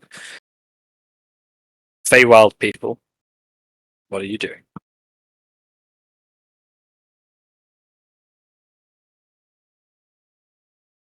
Well, if Tia's staying safe, I need to. I could. What am I looking for? I think the best thing we could do is make sure we can stand the chance of getting her back. Because I don't think in her current state will be much of use. Can I scout around the area quickly, just to kind of like see if there's anything else coming for us or any apparent threat? If we're thinking about maybe taking a break for a bit to wait to see if Tia comes back. Give me a perception check. Quickly checking if anyone else is looking what the barbecue is cooking. Yeah, did anyone smell what we're cooking? That would be the corpses of all the guests. Oh no. And Katherine. The thing is, I was gonna try and like get them all out the house before anything bad happened, but unfortunately, like I never got the chance. Because obviously I found them all in the room and I thought like, hey, they'll be safe in there, and they were not safe in there. That is a soft 20 in terms of perception. Okay. Looking around, to be honest, if anything, you see an absence. Any kind of like natural insects or maybe the odd bird or something like that you'd be expecting to see around this grassy area you're on, they all seem to be not present anymore as they have run away from the flames. Besides that, you don't see any other individuals, no threats. Simply an almost set sun beyond a horizon you can't see. I'll relay that to the group. Can I also do one more thing? I don't know whether it's going to be useful or not, but just out of sheer curiosity. The house, obviously it's on fire, we know this to be true. Is it changing at all magically like it was when we were inside it? Like, is it like sort of flickering between like being old and decrepit and weird and normal? Like it's almost like an illusion. It's just like on blaze. As the explosion occurred, the house basically became what you were seeing in those little flickers. So like, okay, so everything kind of like fell apart. All right, fair enough. Yes. So the explosion basically decimated the house, and the flames are consuming what is left. Okay. Well, everyone, if we need to take a break at all to try and figure out Tia, and hopefully she looks like wistfully over at Lavender, and consider what we're doing with our friend here. We could always take a break if needed. This doesn't look like there's anything coming. There's not even any wildlife or anything. I'd like to try something with Moreau, who I assume is just still screaming and out of it. I'm gonna try to like pull him away from these lightning rifts, like somewhere far away, and Tefl will kind of like take a tiny little fragment of one of their gems, and start muttering under their breath and attempt to cast Crown of Madness on Moreau. Can he make a wisdom saving throw? Wisdom save. Let's have a look at this. Like fire with fire. He's probably good at it. I was thinking that as well. Maybe not in his current 14. state. Are you 14. Well, yeah, would I have disadvantage on it? Because I'm technically would I be incapacitated? Well, 14's a fail. Yeah, you are incapacitated at the minute, so Yeah, 14 anyway. It's Okay. So a twisted crown of jagged iron appears around his head, and a deeper madness grows in his eyes. It says that the charm target must use its action to make a melee attack against a creature other than itself that I choose, but it can act normally on its turn if I choose no creature. So what I'm attempting to do is to basically double whammy his madness so that during this deeper state of madness, he has access to a spell for 1 minute. Well, up to 1 minute. And then he'll go back. If we double his madness, I'm just grasping at madness straws. in the background. One madness plus Yeah. one madness equals zero madness. Madness squared.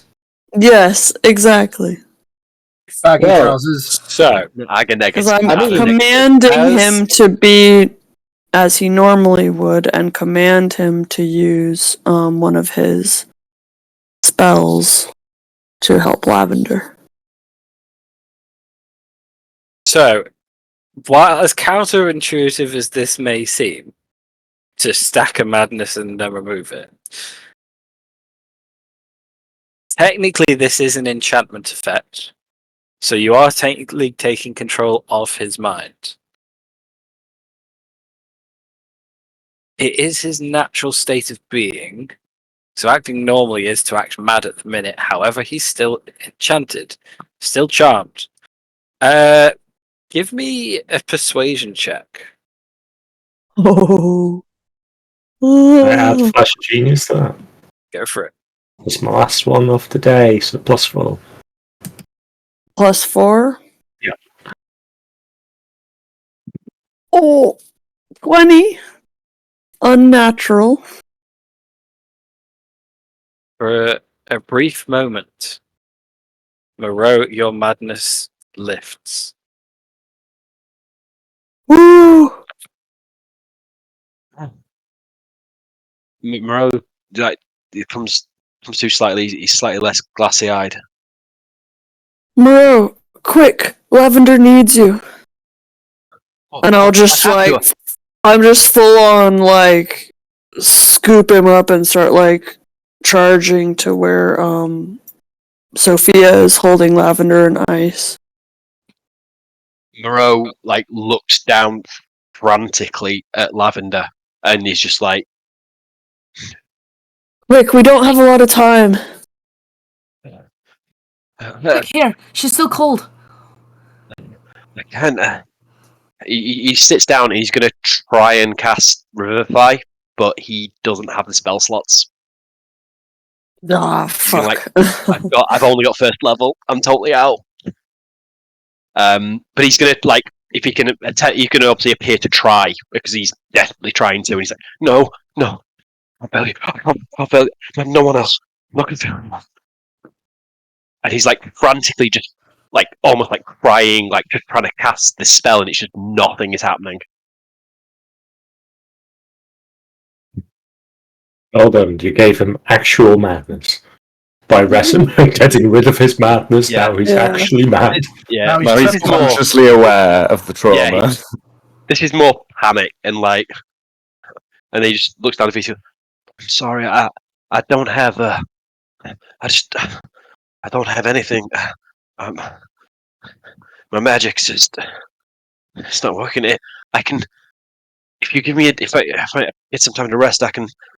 If enough of you help me on a ritual, I can bring it back tomorrow. Or I can try. And after like a frantic 60 seconds, the crown fades from around Moreau's head, and he's back to being catatonic, I presume. Yeah, he just like sitting like on the floor, just rocking back and forth. That was such a great idea, Eve. Oh, Such a good fuck, idea. man. I didn't know you had no spell slot, but I didn't want to metagame it anyway. That's it. And just ask you. There'd been no way you Damn. knew. That was such a good plan as well. That was a dope moment. Imagine if that had worked! Fuck, Tefl, okay. Tefl, you can have an inspiration die for that cracking idea. Yeah, that was such a sick moment. Thank you. Damn. Insane insanity is sanity. The math checks out. Don't ask who did the math. Ribbit has been taking a bath. You can now only see his head popping out like a regular frog. He's what? Ribbit Oh. is in the fountain. No, he's not. Oh, what happened to the fountain? Nothing happens to the fountain, but Ribbit's not in there. Oh no. Where's Ribbit? They don't know. Not in the fountain. It's a teleport. I did dismiss my invisibility. If you remember Yeah. how You we got did, here, you did, Oh, you my did Josh, say you were- Josh, what I'm saying to you is, Ribbip is not there, but no one else knows where he is. So I'm not saying it. All I'm saying is, Ribbip is not there.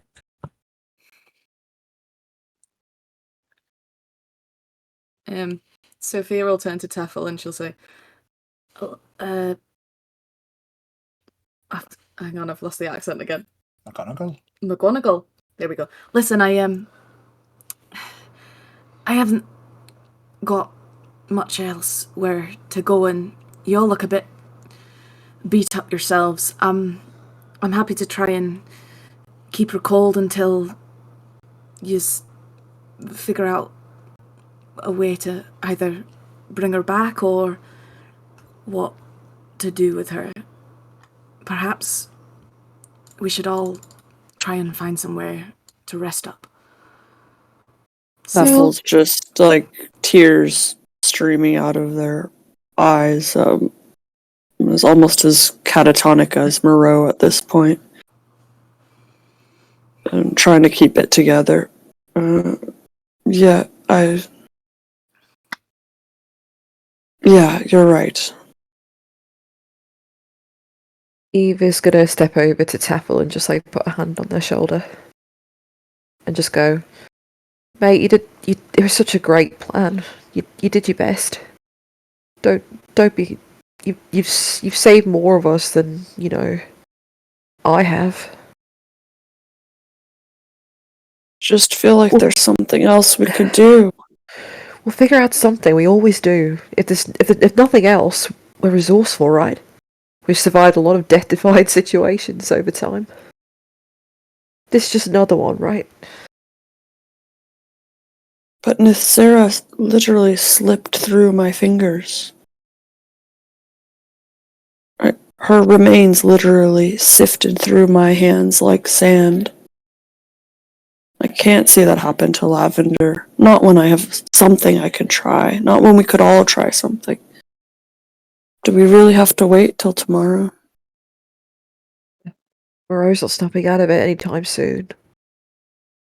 I think you did your best, but I think we have to just give it a bit of time. It's all we can do is wait.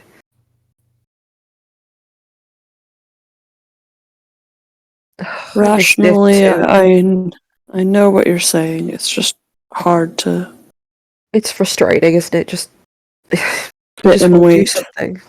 Yeah.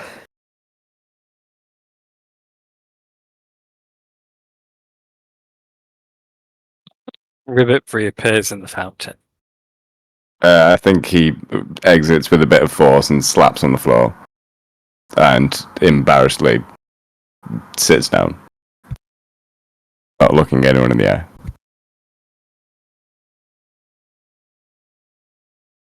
The house is beginning to cave in on itself a little bit now under the inferno. Doesn't look like it's spreading anywhere. It's almost a nice temperature from the distance you're stood at. In this evening in the Feywild. It's not a campfire, I suppose.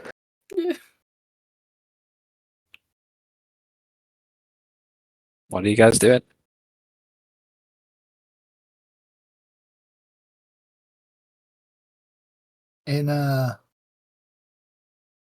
Lila kind of snaps out of the silence that she's been in, and you all have pretty good passive perceptions, right, folks? Yep. Amazing. So One. you are all very used to seeing Lila as the kind of soft-featured, like as much grace and elegance as she can bestow, and she always carries herself in a very well-mannered demeanor. There is now a look on her face that Eve you would be very familiar with, as well as Sophia would be very familiar with.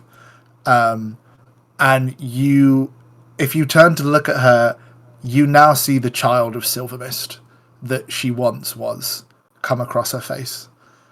There is a hardness and a darkness to her face as she begins to wipe the blood, Catherine's blood, off of this glass sword with just her hands, sheath the sword in the back of her dress, and proceed to take those bloodied hands, wipe them across her face up into her hair, and tie her hair back into a ponytail. So the blues and the creams and the turquoises are now all jarred against this I mean, I don't know what colour Catherine's blood is, Matt. It's as red as any human. Yeah, and is now jarred against this crimson redness that is now just satiated across her face as she begins to just walk over these corpses and goes, "Well, I don't know about anybody else, but I, for one, am having a terrible, terrible day. Now, we were sent here for a particular reason." And she just walks straight up to Zohanna, and just begins looking at Zohanna. If Zohanna's looking at her, she is dead-eye in this bitch, and goes, "We were here. We were sent by the Lavia to find out why you stopped reporting. You are very important to the grand scheme of things, and as I said, potentially could stop the destruction of the multiverse. And I would really appreciate your cooperation in answering some questions, Lady Zorhana. She is quiet for a moment before replying, I am sorry about your friend. And I am sorry about your house. Thank you. More bothered about my husband that was in it, but I guess you've had a long day.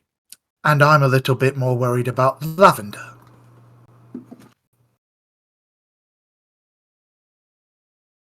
Yes, well, I stopped following church, the cult, whatever you want to call it, because I was never really invested. Politics.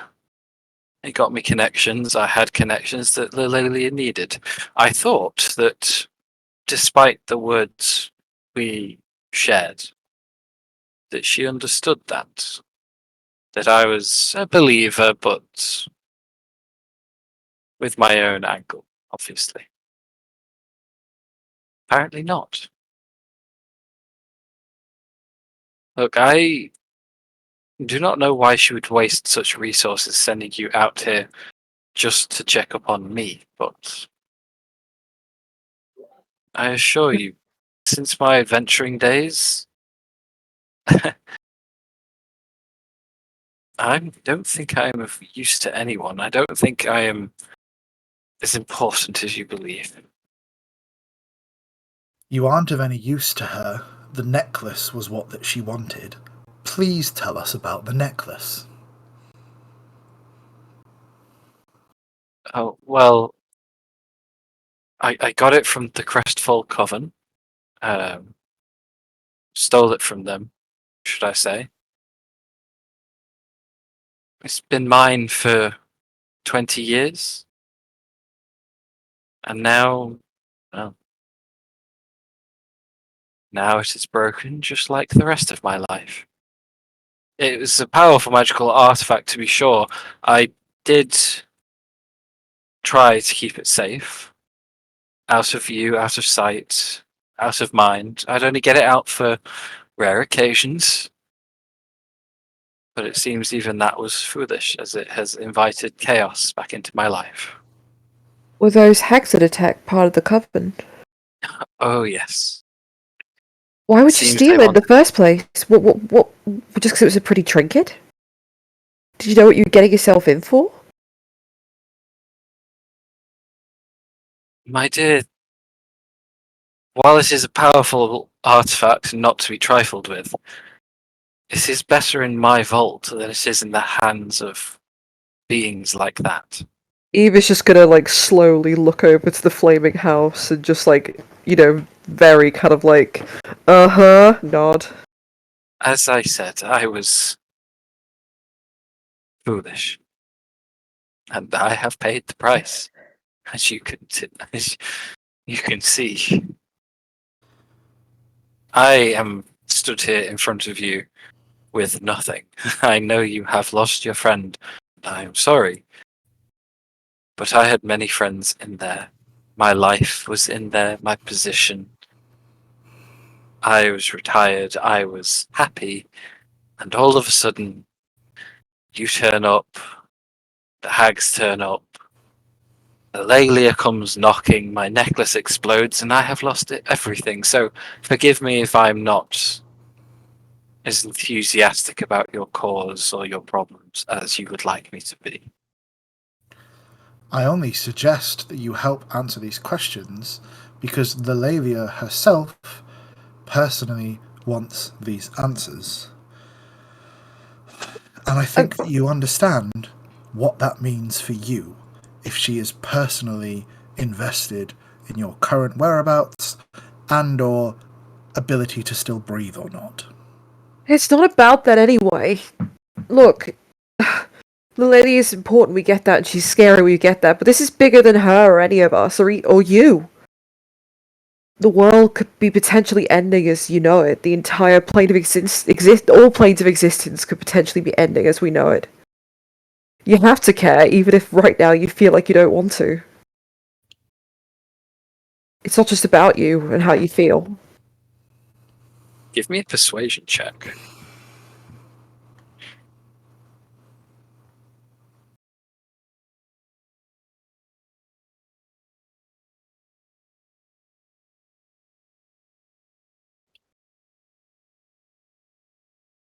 Sorry, I'm working on it, hang on. Sorry? Come on. Not great, an 11. She seems to take pause at what you're saying. Her eyes connect with yours. She gets it. But you can see there is just a sadness and an apathy still there, still present, that she seems to understand what you're saying and understand why you're saying it, but she doesn't seem like she can bring herself to care. If I may, we have all lost people today. At least that's what it sounds like. And there may be more answers to be gleaned after a meal and a drink shared together. We can at least agree not to be enemies for a night and see where that leads us. Lila? Zohanna? We need to at least not have our swords at each other's throats any longer. You're right. To be honest, standing around arguing when everything looks a bit bleak at the moment isn't really helping anyone. I'm not arguing with anybody. I'm trying to keep her alive. We know, but she's clearly not quite with it at the moment, is she? And yelling at her is not going to make it any better. We're all angry and we're all sad and we're all many things, but you know, look at her.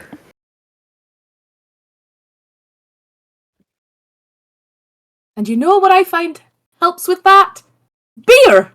Anybody up for one? Oh god, hit me up. She'll take one out of her Sophia's special brew and kind of gently offer god. it out. Not that stuff again. Oh, come on! It wasn't that bad. I had a hangover for 3 days. Right, but as you say, if the world is ending, why not have a good time whilst we're doing it? Ugh. Evil shrug and just take a pint. I will say, in her bag as well, not only are there some of the special brews, there are some little glass, like sealed thimbles, almost like test tube looking things, but rounded and with a top that you can clearly is designed to break off. And scrolled across the front of all of them is Thud's Thunder. Thud's Thunder. It's a clear liquid inside. Even I've been tasting some shots with my son. He gave me this brilliant idea for an absolute firecracker, if anybody wants one. A little sample, you know. How's he doing, by the way? But yes, he's all right. He's been traveling the world and whatnot. I haven't heard from him in some time, to be honest with you. But he's doing fine, and I can tell you more about that later. It's a better plan than anything else we got going at the moment. I say, let's get slightly drunk and enjoy the fire from the house. Aye. Better than any campfire, as you say. Shall we pour one out for the homies? Oh my god. Sorry. The homies. The squad.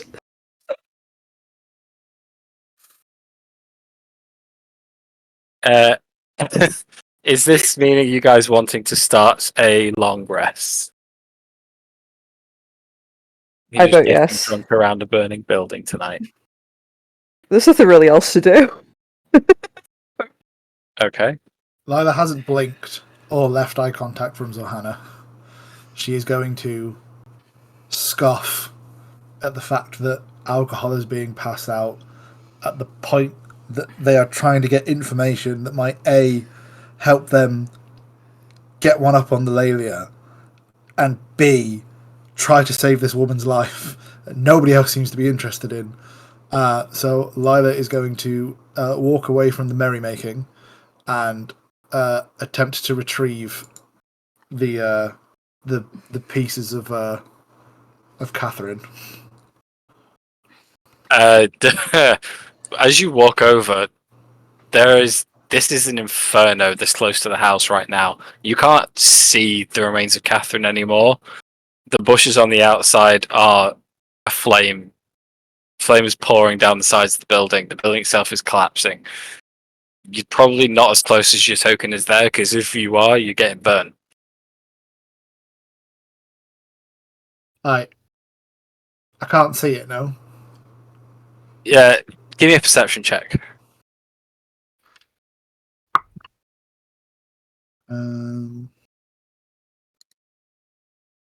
13. No, you know where it was, Yeah. but looking in there, all you see is bright flame, ash, and debris.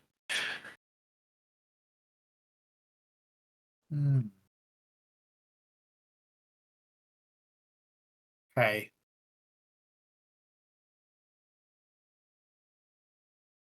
Okay. I'll sit down. And to be able to sit down, I will plunk the sword tip first into the ground and just sit down next to it. Okay. When there's a sort of quiet moment, Ribbit will telepathically communicate with Hunter to ask him to come and investigate these two rifts with him, just because they seem to be created intentionally, and I would like to know if they're the same as the old ones, or if they're different. Give me an Arcana check. Can you make it an advantage if I'll use my, Ribbit will use Rift Siphoning, so it'll draw some of the red lightning from the rift. Well, attempt to, if that works, and then we'll go on. It does work. You pull, and little bits of red wisp pull away and into the palm of your hand, being absorbed as energy that you can redirect. Lovely. I think it's a D10, maybe it's a D8. I'm going to say it's a D8 just to be safe. 7, cool, I'll take that. And then Hunter, Arcana, boop. Oh, no, that should be not advantage, so just take the 14. So 21. These seem the same as any other red rift that you have encountered. It's on the smaller side, but still buzzing, crackling with energy, staticky feeling, and almost like sound in the back of your head as you approach it. Reality seems wrong all around it. It seems like a break in reality. And if we sort of think back to the fight, did it seem... Because it seemed like she was intentionally creating them. She seemed to be channeling energy through her sword and pumping a massive amount of magical energy into the spot that they were created, yes. She seemed to do it intentionally. What did the sword say again? The sword when identified, didn't seem to have any particular ability to do that. You can pretty easily deduce it was her using the sword as a focus rather than Oh, the I sword see. itself. I see. But she seemed to either directly or indirectly be intentionally creating rifts. Correct. Okay. I mean, all I'm saying is, it ain't looking good for Lilia. That's all I'm saying. Rivip and Hunter will spend the evening conspiring, because now they distrust Lilia even more again. Eve is going to turn to Sophia and go, I don't exactly know what we're going to do now. Because we came here with the intention of getting a necklace to help with Lilelia's cause, because she claims she was the only person who could stop what's happening. The only being that could claim to stop what's happening. And now we not only fail, we kill one of her top lieutenants. I can't imagine she's going to be very happy to see us. Certainly doesn't sound like it. So I don't really know what to do now. Plus, when we were in there, something strange happened. I think... I don't know exactly what, but we entered a strange place. And we spoke with this creature that... It was sort of in the world all around us. It was a different dimension, a different plane. And I think we released it somehow. Well, what did you go ahead and do that for? It wasn't on purpose.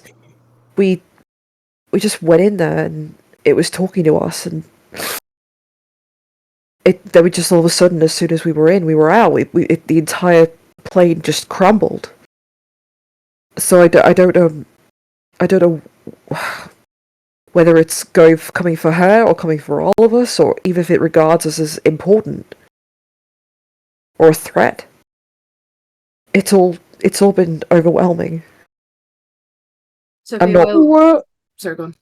I'm not magical enough to understand what I saw, but we probably need to find out more. Maybe this is the threat that she's been talking about.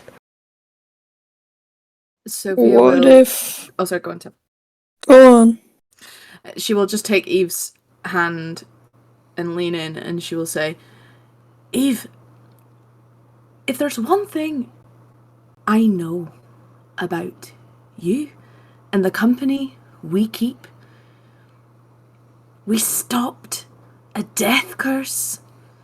We don't have to be magical. We don't have to come from wondrous beginnings, because we can make our own wondrous ends. And we might not know how to do that right now, but we can figure it out together. And that's what it's all about. And I know that I have a habit of running off and not being around, but didn't I come back when you needed me? And I'll do it again. And that's why maybe we're crossing paths right now, so that we can figure it out. Eve takes a sad look up at, Lavender lying there, and just pauses for a moment, then turns to Sophia and goes, I know, and I never doubted that, I promise. I just think this is different. It's not like this threat is unknowable, it's bigger than the world itself, all of us. I don't know if any one of us, or all of us, or if we could even begin to fathom how to stop it. If it even can be stopped. You and I know better than anyone that being small doesn't matter. You can still make big changes in the world. Eve just smiles at that and looks to her shoes. I'd like to believe that. We did make a difference, didn't we? Aye. And we always can. I'm sorry, Teffel, Oh, I did Lavender's voice. I'm sorry, Tefel, you were saying? Well, actually, it was Eve getting confused that Oh, I thought Sophia was talking to me. sorry. But also, but meanwhile, Tefel was thinking we could potentially frame this Katherine person. I mean, at the moment, we're the only ones that really know what's happened here. Isn't that right? Well, you know what she's like. She'll figure out what's gone on. You never know. It wouldn't even surprise me if she's got some way of seeing through every single one of her followers. She seems to always be one step ahead, know everything that's going on. I feel sometimes that she's just kept us around for amusement to an extent. Or I did believe that until we saw her. But that could also be kind of a facade or something. Like, Soft I'm power. sure, yeah, like I'm sure she has loads of indescribable power, but I'm not convinced that she literally knows everything that's going on fully and completely. She's gonna know we failed. I mean, how did... Remind me again out of character, how did Katherine know we had the book? Or how did she suspect we had the book? We guessed. She assumed because we knew of... we saw the letter. From Linvalda's letter. And we were the only other person that knew. And then when she got there, it was on high alert and the book was missing. Yeah. But the question is, did she come straight to us or did she report to anyone first? I think that she probably would have come straight here because... from what she was saying. Not only from what she was saying, but she, like, Linvala aspired to be like these people. Like, the three of them. So...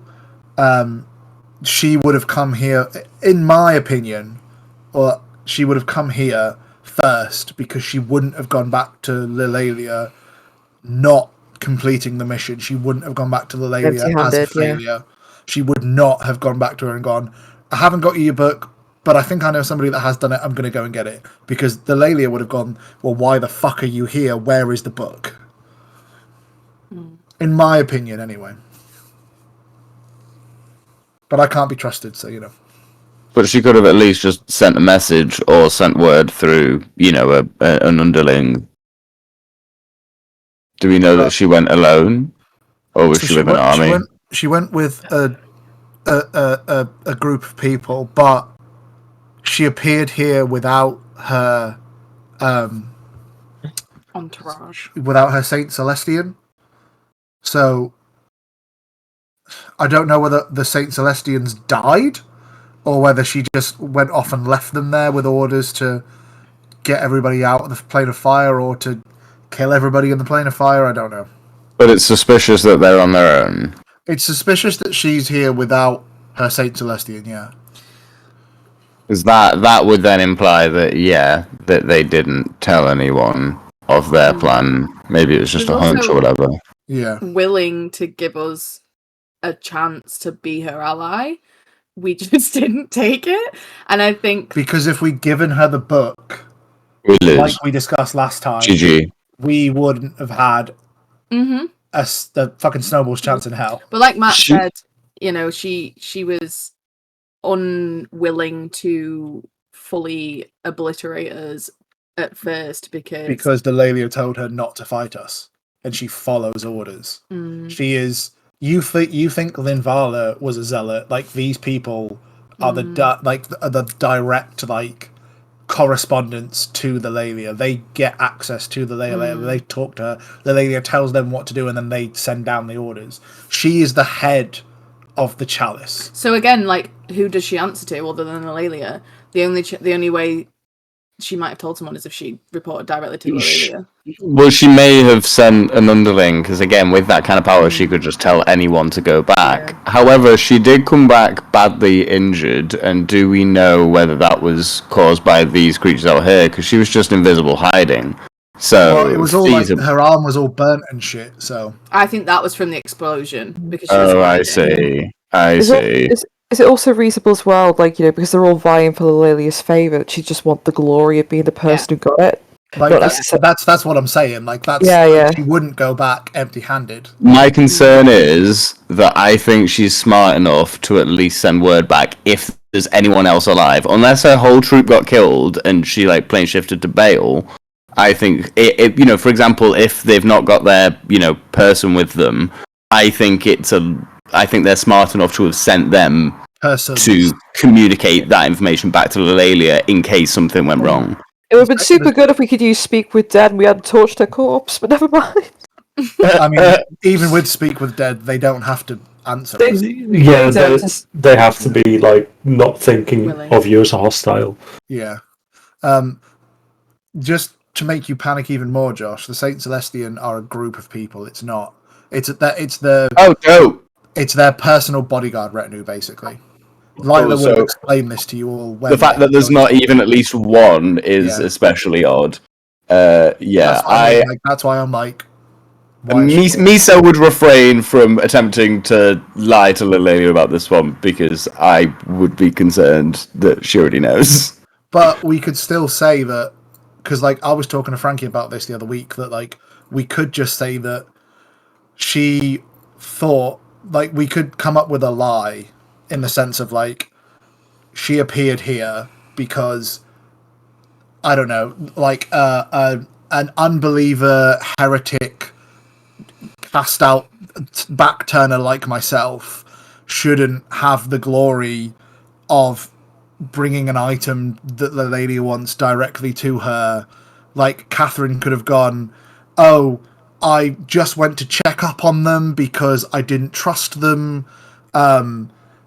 They were going to take it for yourself, so I killed them all myself because these people are like the most powerful underneath Lelalia. So like her turning up by herself to a group of us, she wouldn't have thought these people could kill me. Like also, if she's so much under command not to attack us that she gave us a chance at the start, it's even more likely that she wouldn't want Lelalia to know that she'd attempted this until it was done. Yeah.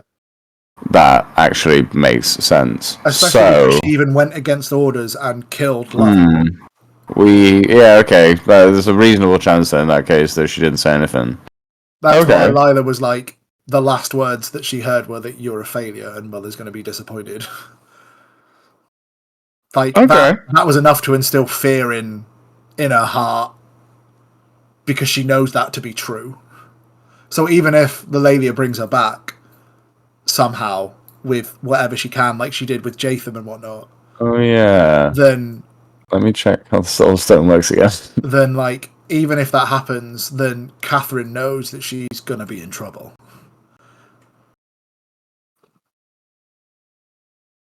We talk for a moment. Sorry, Liam, you go ahead. No, carry on. I was just gonna say, like, can we talk for a moment about what we saw? Be more specific. You saw it, didn't you, Lila? You were there when we were in that plane and reality crumbled and that thing was talking to us. All I saw were clouds. Didn't you hear it? Lavender's the one that saw the faces. But yeah, I did hear it. And it's out now. And it also now has knowledge, if it didn't have beforehand, of the Lelalia, because we were talking to its simulacrum. And trying to warn the simulacrum that we thought was Zohanna about the Lelalia demanding answers.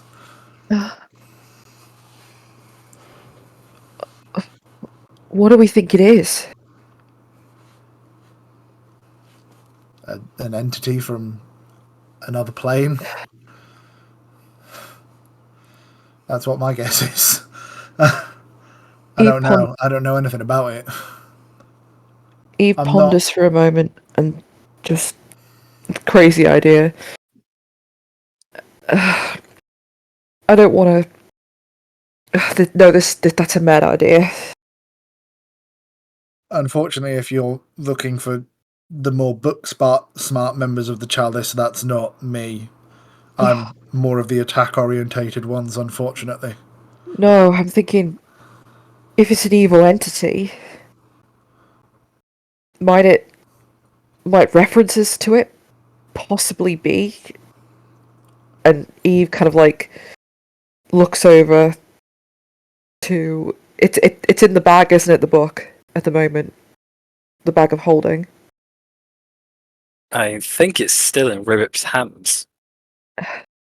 I'm not saying use it, but What's in my hand? Sorry. Oh, the book. I put that back in the bag of holding as soon as I got to Hunter. we need to understand what this thing is. I don't think Lalalia is going to tell us any more after what we've done here.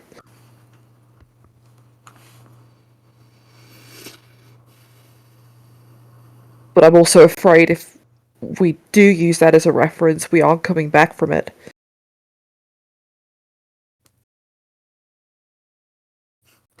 The first person that would have said "let me read it" would have been Lavender. You just hear solemnly from across the courtyard. Yeah, I know. She'd have been brave and stupid enough to do it too.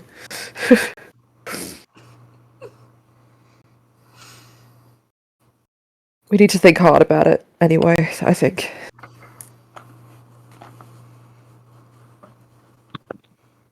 Is anyone else wanting to talk about anything or do anything on this rest you are all currently taking? Does Hunter have time to look at my vial, or Yeah, sure. Do you want him to just identify it? does he? He'll get his spell slot back, right? You already did this last time. Did we?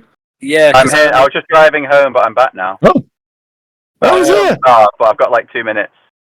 You've missed nothing, don't worry. Nothing happened. It wasn't my fault. Am I still there? Yes, thankfully. Just about. And what's wrong with me? You're At the moment, fine, nothing. but Tia still isn't back. In fact, they're in a very dangerous plane, and Lavender may have lost her life. No! Well, No. actually, yes. Ta-da!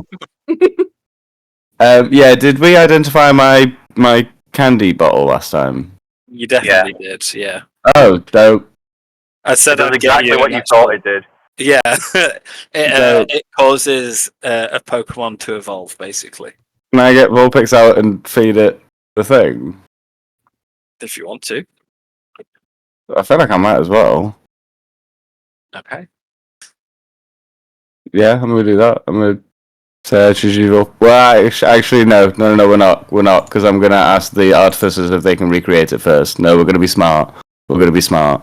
That's not going to happen. That is what you said. That's why you Yeah. didn't do it last time. Yeah. I've That got to makes go, sense. but if I can, I'll join back in a bit if I can. Sound. Love you. I that like was how he fun. joined just to hear that someone was dead and then left again. Yeah, cool. We're all good then. If I can find any water, I'll sit in it. But otherwise, I'm just gonna have a kip. There is a small creek down to the south near the tree line. That you What's wrong with the fountain?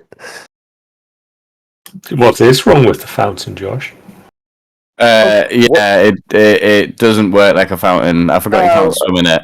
Okay, fair enough.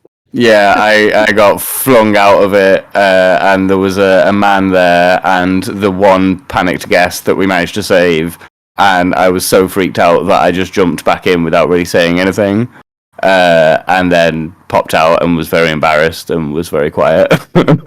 Interesting. Do you not have a bucket anymore?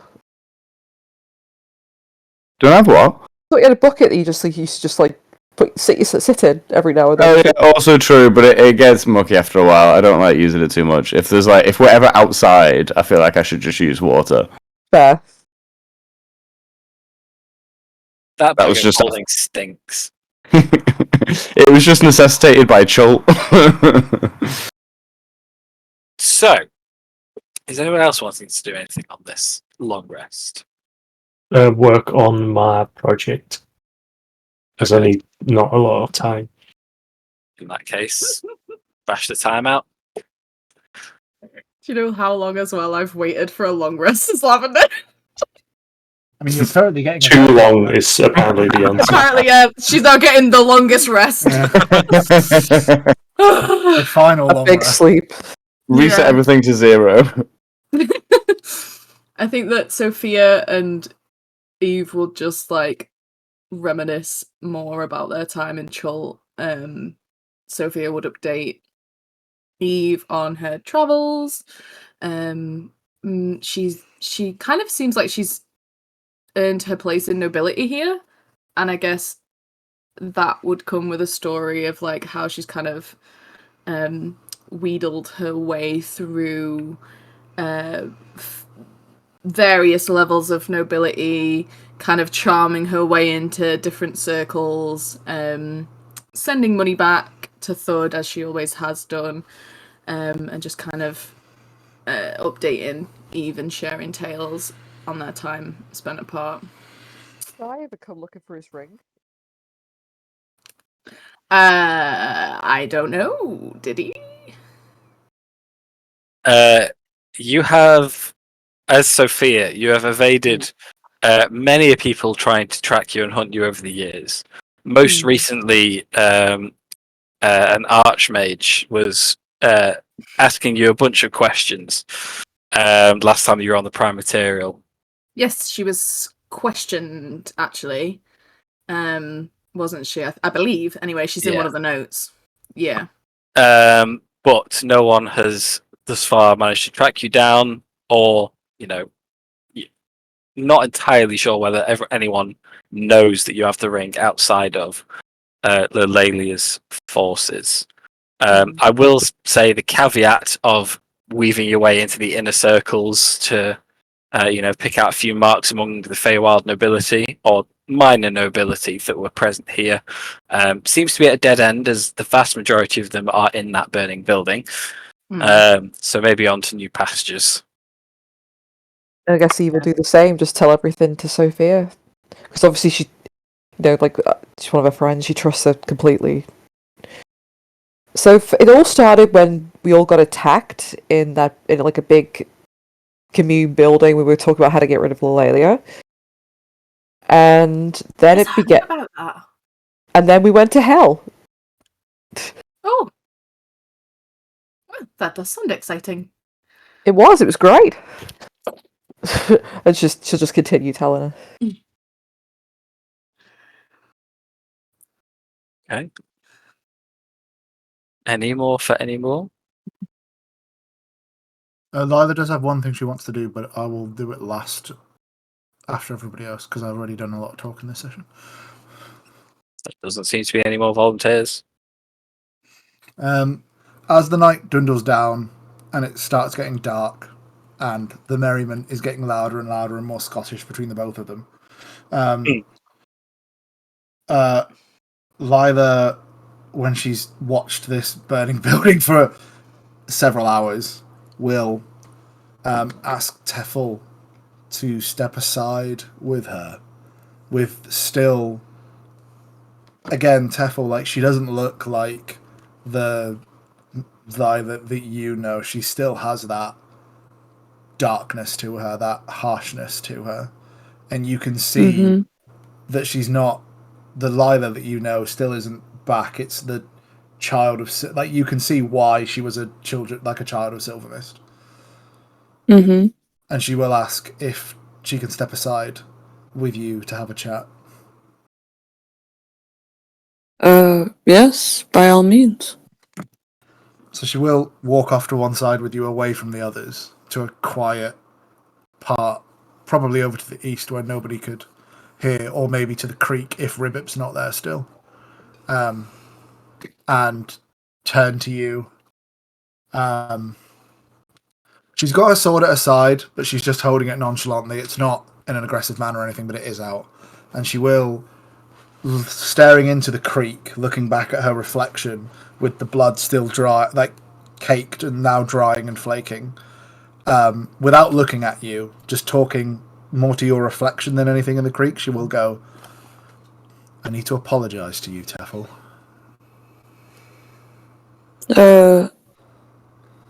Why? Because I lied to you. And I feel that now that we are closer, and you know more about the things that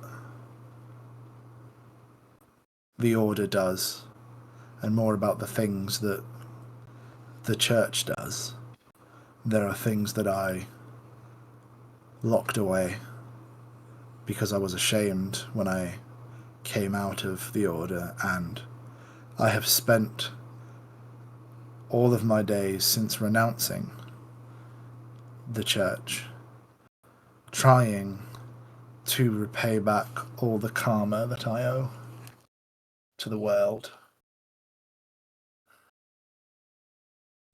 Yes. So I want to apologize to lying for you, because I have... And there's a long pause. I have killed children in the past. Teffel is just like wide-eyed. I've done many bad things in the name of what I thought was good, in the name of what I thought was correct. Not only did Lelalia take from me continuously, but she took who I was and turned me into what she turned everybody into, and what she continues to turn things into.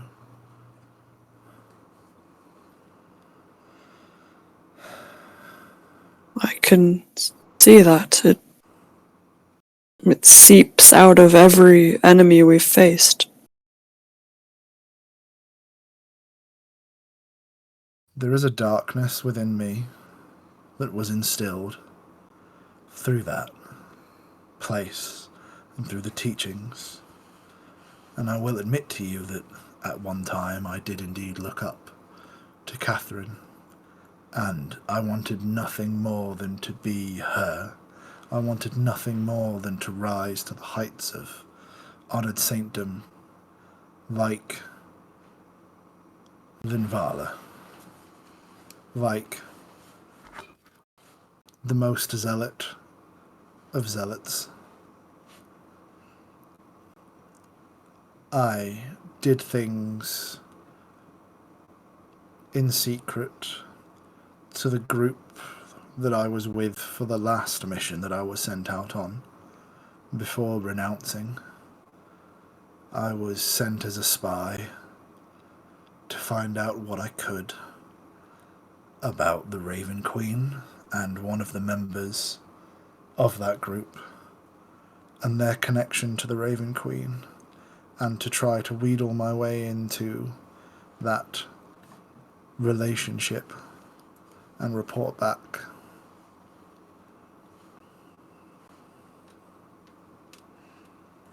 Well, were those your orders? Yes.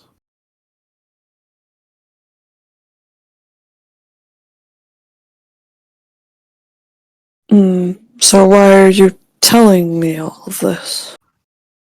Because I lied to you, and I'm sorry. And I apologize. Do the others know? No. They were there when I lied to you, I think. So they all heard me say no, I didn't do... They think that I didn't do what Gavin did. Gavin did it Lila... Go ahead. Gavin did it for reasons of his own, and I don't know whether he was trying to progress through the ranks or for other reasons. But I want you to know that I've done a lot of bad things, and I did them with vigor and gusto, and I did them thoroughly.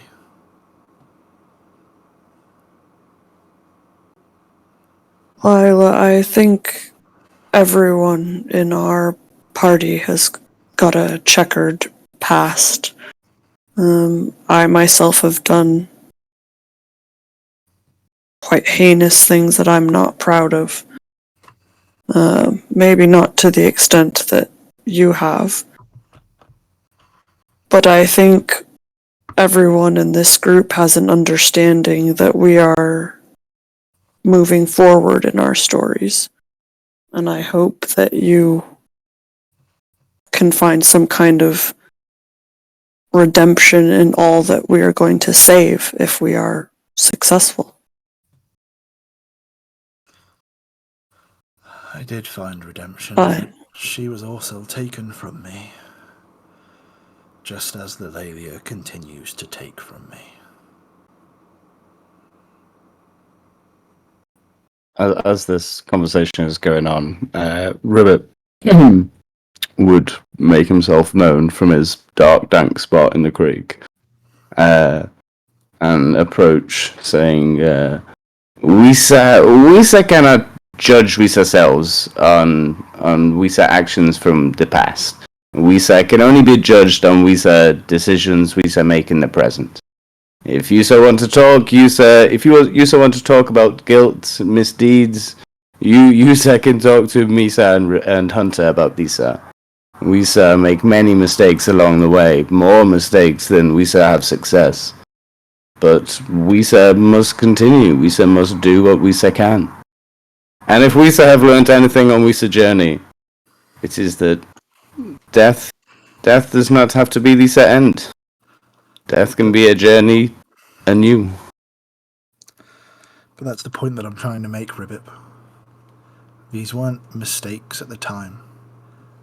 I found joy in doing these acts in the name of the Lelia. I found joy in doing these things because I thought I was doing the right thing. But do you think you are doing the right thing now? Do you still believe this? Would you still find joy in these actions if you were to commit them now? Misa, do not think you would. No. And these should be what you is judged by. And I hope that going forward you have more motivation than just a religion that you think is powerful. I think you want to help because of an even bigger reason than judgment from a religious perspective. I think you are genuinely a good person that I trust. And I don't trust many people. I had an inkling of what you might have done in the past, and maybe you have an inkling about mine. But I would trust you with my life, and I hope you would trust me with yours. We are doing something that's bigger than ourselves or some zealot religion.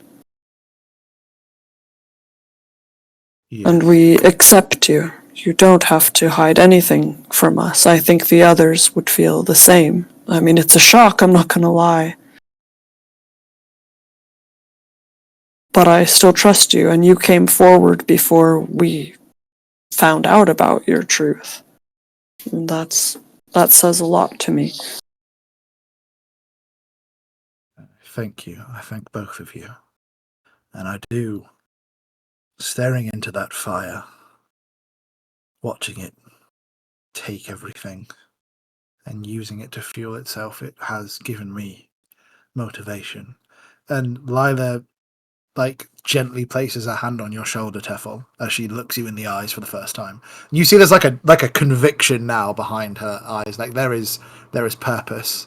And with her left hand, she kind of makes a point with all of her fingers.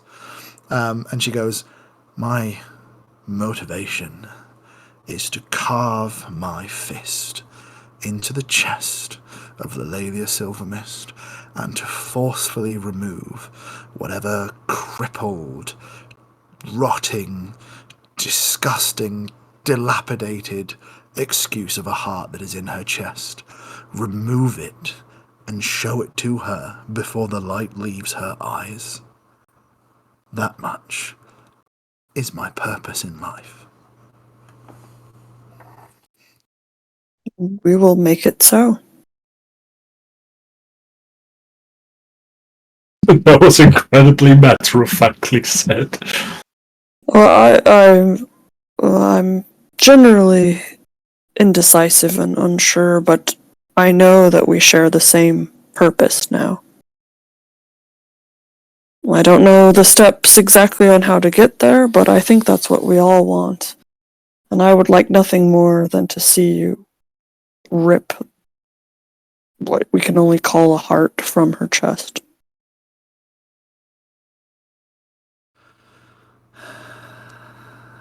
Yes. Yes. I would like that very much. Brothers in arms, then. And she will hold a hand out to each of you as to, like, shake it. Yep, I shake your hand.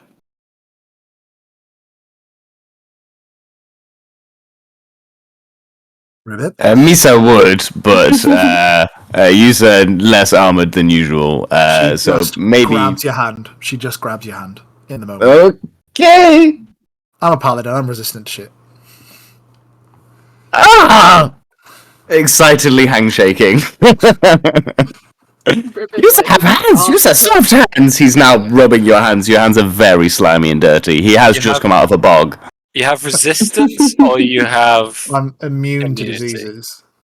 This isn't disease. Oh, fuck it. I don't care. Let's go. Give me a con save. That's fine. I like how You you get thought Ribbit was actually diseased. He's that gross. You get resistance to poison at least. That's going to be a 17, 11 plus 6. Oh, that makes it. It's only like 12. It's a tiny DC. Yusa soft hands, but Yusa now have really gross hands. I mean, they're still caked in blood, so you know. Well, you can't see it under the mud and slime now. So, if anything, he's done you a favour.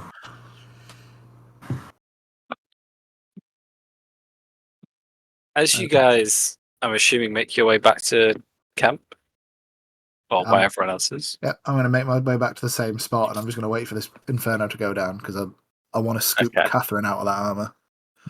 It's not an active inferno at this point, but it is still too flamey to approach. However, it is dying down in, you know, it's not going to take forever. There's not an infinite amount of fuel to burn here.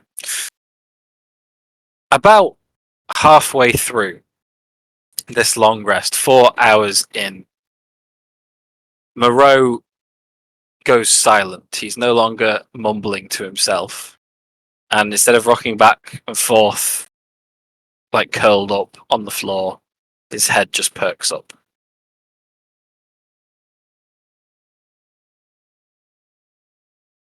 Chris? And he's going to get up slowly, look round, and see if anyone's staring at him. If he doesn't get a reaction from anyone, he's going to walk slowly over to Lavender's body. Moreau, you're back. Yeah, I think so. At least I've regained some of my faculties. If my understanding serves me, we took some losses during that fight. Yeah, and Eve just like kind of sighs sadly and looks over at Lavender. Do you remember when you came back for a moment? When Teffel... Yeah. Okay. I think so. I remember. I was hoping it was a dream, a nightmare. I don't much of them anymore, but Just shakes her head slowly and sadly. I'm sorry I wasn't there. I could have done something. It's And not he's your holding fault. back tears. Is there anything now? That's all you can do? Yeah. When everyone wakes up, I can attempt something. We're gonna get it back. Well, We will get her And you can see his fist kind of like just clenches as he's saying that, like he's just convincing himself. Just there's an anger in his voice. For the sake of this, because of the trauma that you have all experienced and the burning building, etc., I'm assuming that everyone isn't exactly fast asleep anyway. I only need 4 hours of trancing anyway, so Yeah, and for what you require, it's basically a meditation anyway. I wouldn't count that as breaking anyone's long rest, not by a long shot. If you wish to do it now.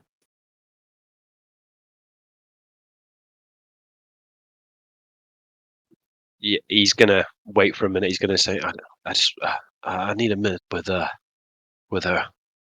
Okay. Anything you need, we'll be over here. We'll back away. Just Thank you. I know that you'll do all you can, and thank you from all of us. Thank you, Eve. And he just gives him a big hug. He hugged back. And she'll step away and like leave him to his work. He walked down to the body and kneeled down next to it. It looks like you got yourself into some trouble there. Now that's interesting. And he looks down like under the face and the what's been revealed now that his guy's self has dropped. And I bet this wasn't the only secret she was keeping. I promise you. We're gonna get you back, okay? And even though he knows there's nothing there, he's just kind of talking to her. And he kneels down and just brushes the hair from like one side of her head and gives her a little kiss on the forehead. We will get you back. And he kind of looks to like one side. And goes, almost like talking to the wind. And he goes, now, we need to have a conversation. You keep punishing other people around me. I know what I did was wrong, but I can only be punished for so long. Punish me, don't punish them. I know I'm never getting out of this. Whatever this is, you will give her us. As you say this, a mournful howl of a dog or a wolf just rolls over the mountains around you, echoing in the distance. First time Moreau does not look terrified, he just stares back at it. If you want me, fucking plum. And he wanders back to the group and waits for everyone to kind of be ready. And Lila's says, awake. There you go. I needed. And he goes, I need a diamond worth about 500 gold. And I need 5 of you. Perform a little ritual with me.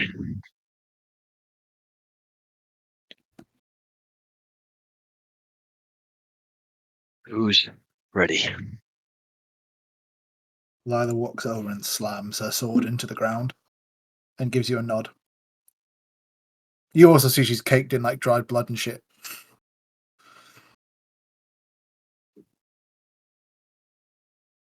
You just go, okay. I need 5 of us. I'll volunteer. Whatever you need. Well, The let me know boys who's will in. also step down. Misa can if you need me, although Lisa should wear gloves. That is a very good idea. And Moreau is already wearing gloves. And he starts to get his Taroka deck out. And starts arranging cards around Lavender's body. It's not a block of ice, it's in the fist. God, get it right.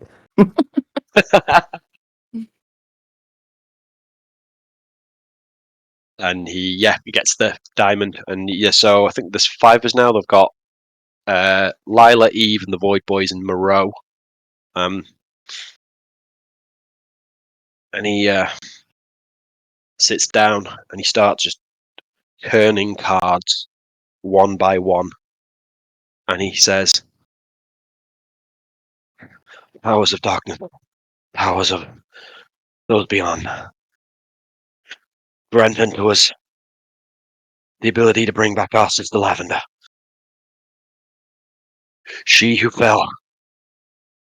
And he starts chanting in what is essentially Latin, or whatever the D&D version of Latin is. And he's like primordial, and he's like building up and up and up of this kind. Aquilio est en hoto, Aquilio est en hoto, Dominex me, and he's like learning, and he spends like the next hour like in this trance state, flipping cards, and getting everyone to hold hands and like getting you guys to repeat after him as he attempts to learn Raise Dead.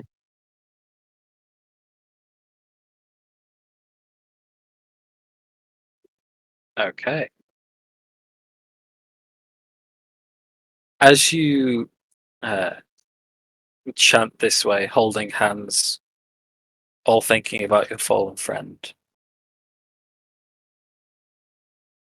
eventually this crescendo of chanting ends with a dimness falling over not just yourselves, but this entire valley area. The flames don't lessen, but they seem darker for a second.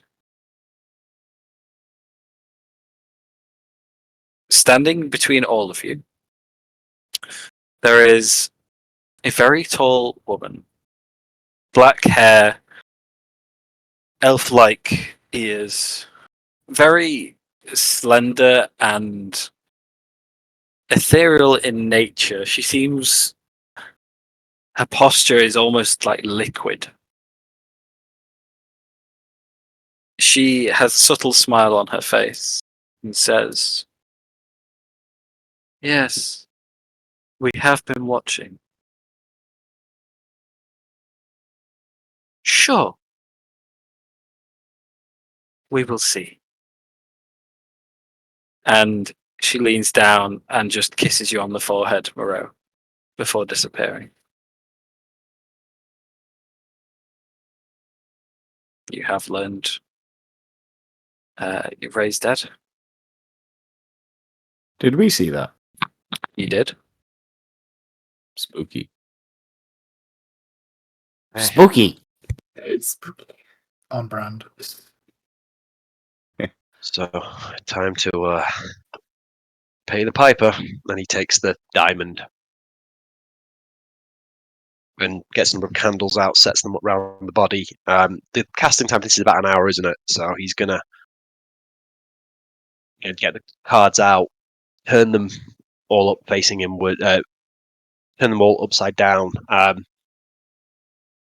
think I will need your assistance with this. This isn't like a revivify. And he's going to place the diamond on Lavender's body. And he's just going to start casting Raise Dead.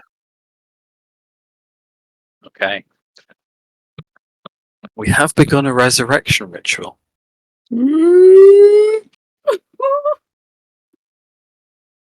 Maximum of 3 contributions. Only 1 of each type of roll is allowed. I will determine the type of roll.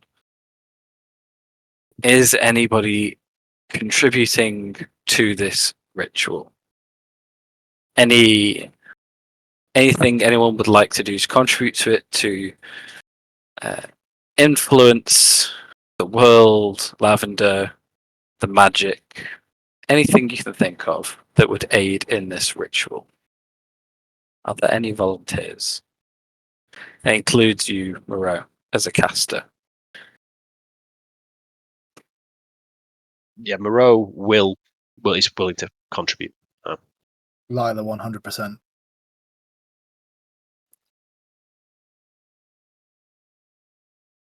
Okay, while we wait for a third volunteer, if there is going to be any. Moreau, you spoke first. You've cast a spell. How are you contributing to this ritual? Moreau is going to focus on his connection. He knows that a lot of his powers, abilities, but he casts through the power of speech, the power of kind of notes that make the world together as a bard. But he's aware that the notes, the kind of instrument he's playing with, is given to him in some way by the dark powers. It influences magic, it influences what he sees, and knows that this spell in particular is coming from them. So he is going to talk to the dark powers, and he is going to appeal to them as directly as possible, either by thinking and talking, thinking all of this and talking. He's going to say,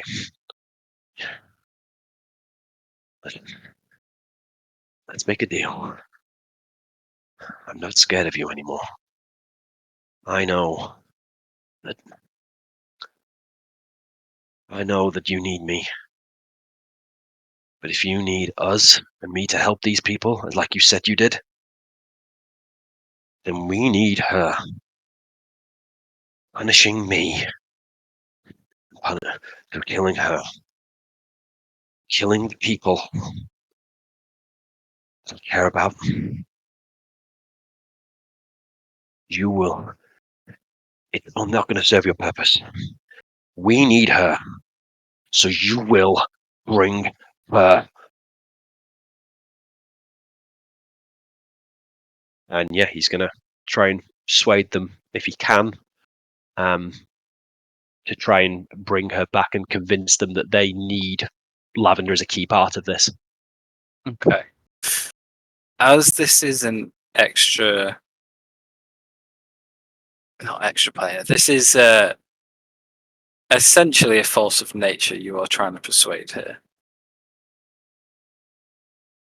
I'm going to ask for a religion check because that's the closest I can find to it. Religion check. Okay, I'm definitely gonna burn a knowledge from past life, if that's okay as well. Yep. So I've got a D6 on top of that, and +3 to religion.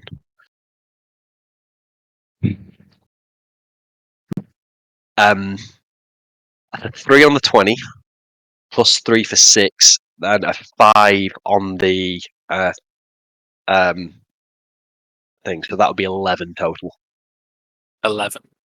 Yeah. Okay. As you finish speaking, you see the pulses of the diamond begin the ritual, forcing a mixture of light resurrection energy with almost like steamy mist pouring from them, as if they were hot, but they're not. The ritual starts in full force. You're not sure how much that argument has contributed. Before you give me the thing, I'm trying to find something very quickly online. You gave me something at the very beginning of this campaign, a bonus, Warlocked and Loaded. Yeah. I can't remember what it did.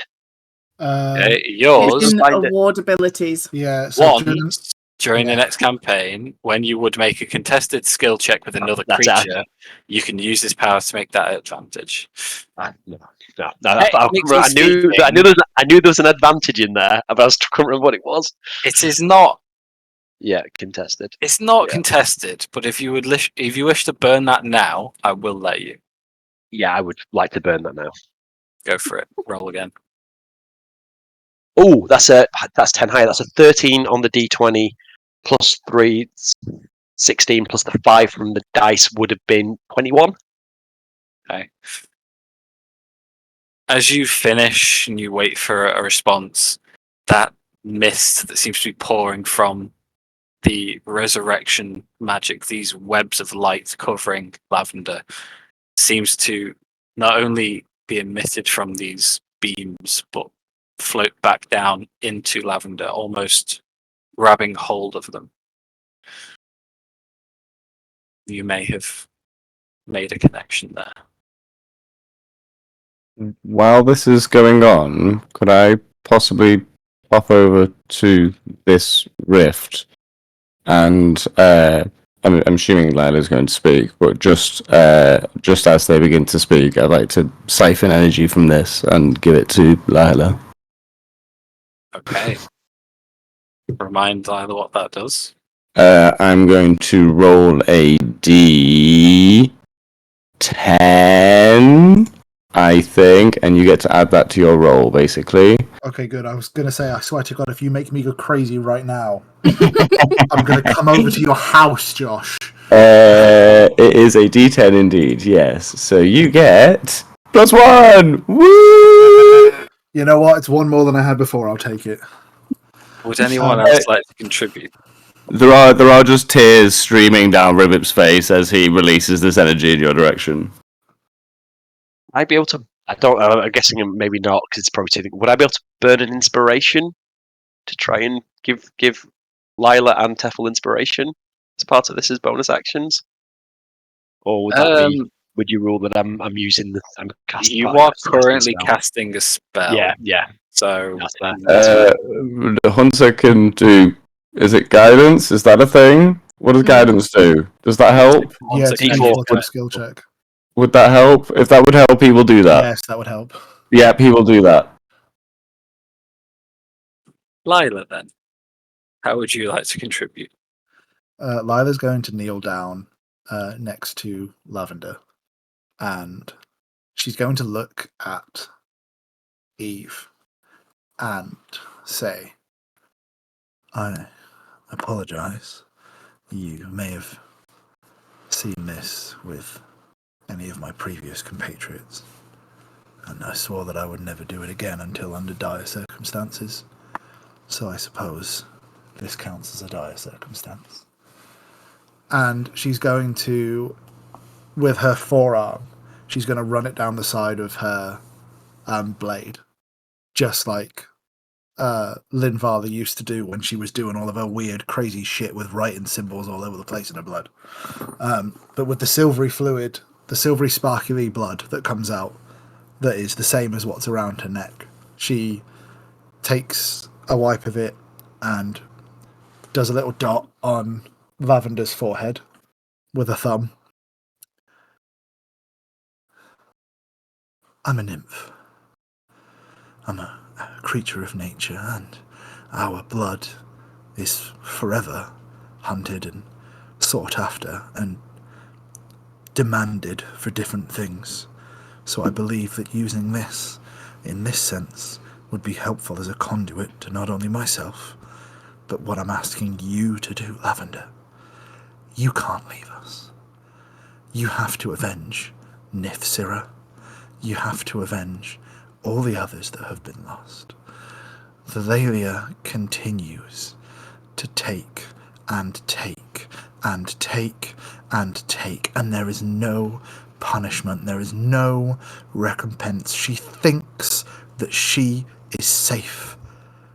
And then she'll lean down even closer and she'll get right next to your ear and she'll begin to whisper. But she's not. We're coming. You and I. We're both going to walk up to her. We're both going to look her in the eye. And we're both going to watch everything that she's built, everything that she's been after, crumble to nothing but dust. And we're going to enjoy it. You and I, we're going to be there together. Please, come back to us. Please, Lavender, I can't lose anybody else to her. Please, come back. And as I say the last of it, where my thumb's been pressing down, I'm going to run the silver blood from the top of her head, down across her nose, across her lips, down her chin. So she's just going to have a silvery streak go down that's sparkling as the last of the Inferno embers jostle in the background to begin to dance off of it. Can you give me a persuasion check, please? Yes, I can. I would like to use my inspiration that you gave me last session to roll with advantage, if that's all right, Matthew. Uh-huh. Okay, and then I've got an inspiration die from you, Chris, and a D4. Right? What's your bardic inspiration now, Chris? He's not giving it to Oh, you. okay. Yeah. So I've got Matt, a I think D4. it would be too much And to plus do. 1. Right, I've got a +1, and then I've got a D4 from Hunter, Hunter. right? Okay. Yeah. An advantage. And advantage. So that's a 5 on the dice. Plus the 1 makes it 6. Plus the D4 makes it 10. Plus persuasion makes it 18. Okay. Is that with advantage? Yeah, I rolled a 3 and a 5. Fucking hell. I know. Ruthless. The one time my dice has been As- rolling bad this entire night. As you finish this, and the blood begins to sparkle, Lila's body raises a few inches from the floor. Another pulse of magical light surrounds her. Would anybody else like to contribute?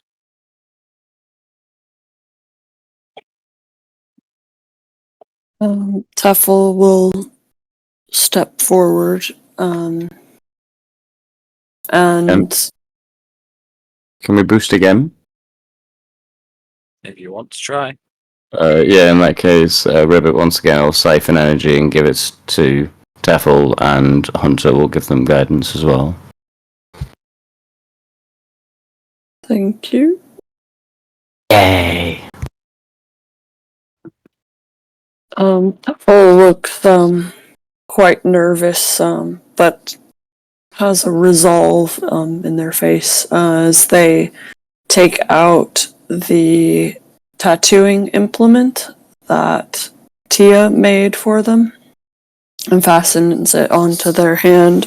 They go forward to Lavender and say, I once channeled magical ink to you. Maybe I can help channel this resurrection magic. And they'll go to her face where she has the glowing, like, purple tattoo and begin to, like, almost do, like, reverse to how they would do a tattoo and, like, lift the skin and try to prise it apart so that Lila's blood can mix with Lavender's, and so that any of the magical auras floating around have direct access to Lavender's bloodstream. Okay. Give me a Arcana check, I think. Okay, I will use my inspiration and guidance. Mm-hmm. Don't fail me now. Ooh! Yes! Before bringing it home. Bringing it home! And a D4. Holy shit! And a D4. Come on. And 2. Yeah, so that's 25. plus 5 on that. 22! 24. Plus 2 as 24. well. 24. 24. Oh, plus 2. 24. As the blood mixes, it almost seems to sparkle before you see little droplets of it rising from Lavender's body just float up from her skin, making contact with these ribbons of magic surrounding her. As they do, there is another pulse of light. Lavender, you stand on a darkened hill. Around you, mountains in a very warm environment seem to cascade water down into a central pool in front of you. In the middle of that pool, there is a small island, rocky at the edges, grassy in the middle, and with a large reddish-coloured tree standing in its centre. Glowing plant life illuminates this space, and you swear you recognise it from many of the tales that you have read over the years. As you stand here, A tall woman, black hair and flowing red dress. 4 pairs of butterfly wings sticking from her back. Elven-like ears. Stands next to you. You know instinctively who this is. As she turns to you, more with a gesture of body language than actually looking at you, she says, "You are not my follower, you know. I am not your queen."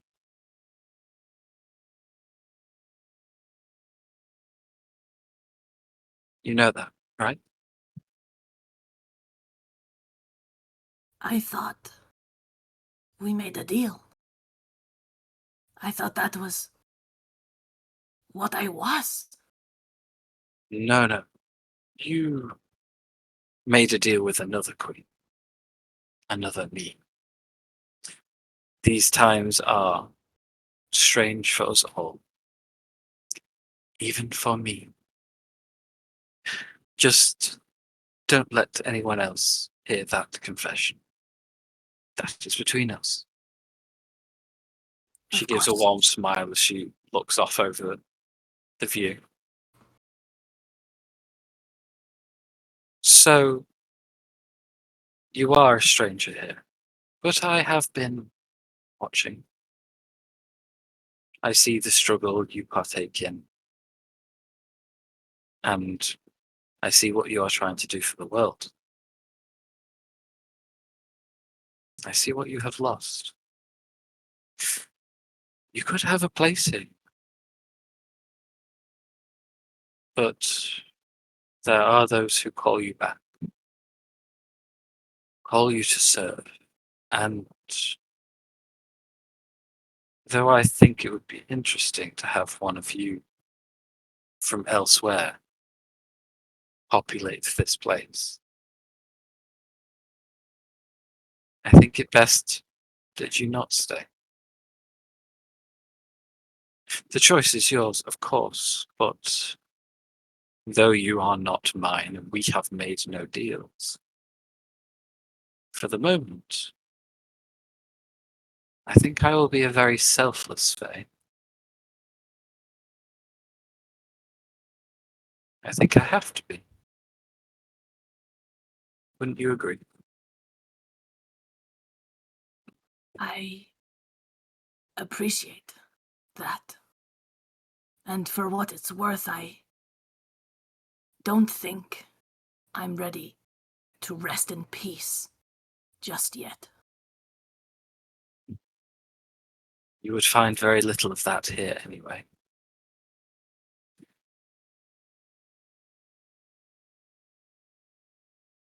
I will not ask you of anything just yet. While you are here, in this version of things, you will have my blessing.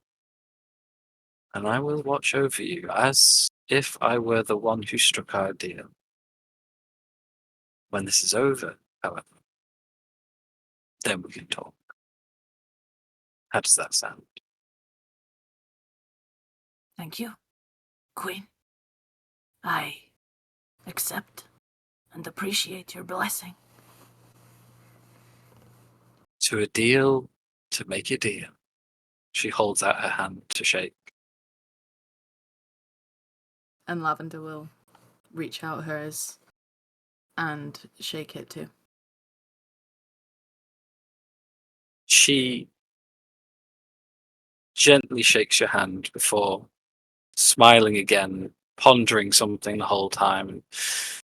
As she lets go, she turns to walk into the dark exteriors of this space before pausing and looking back over her shoulder between the wings that dot her back. She says, I don't have many mortal followers, you know. Don't know about the other me. But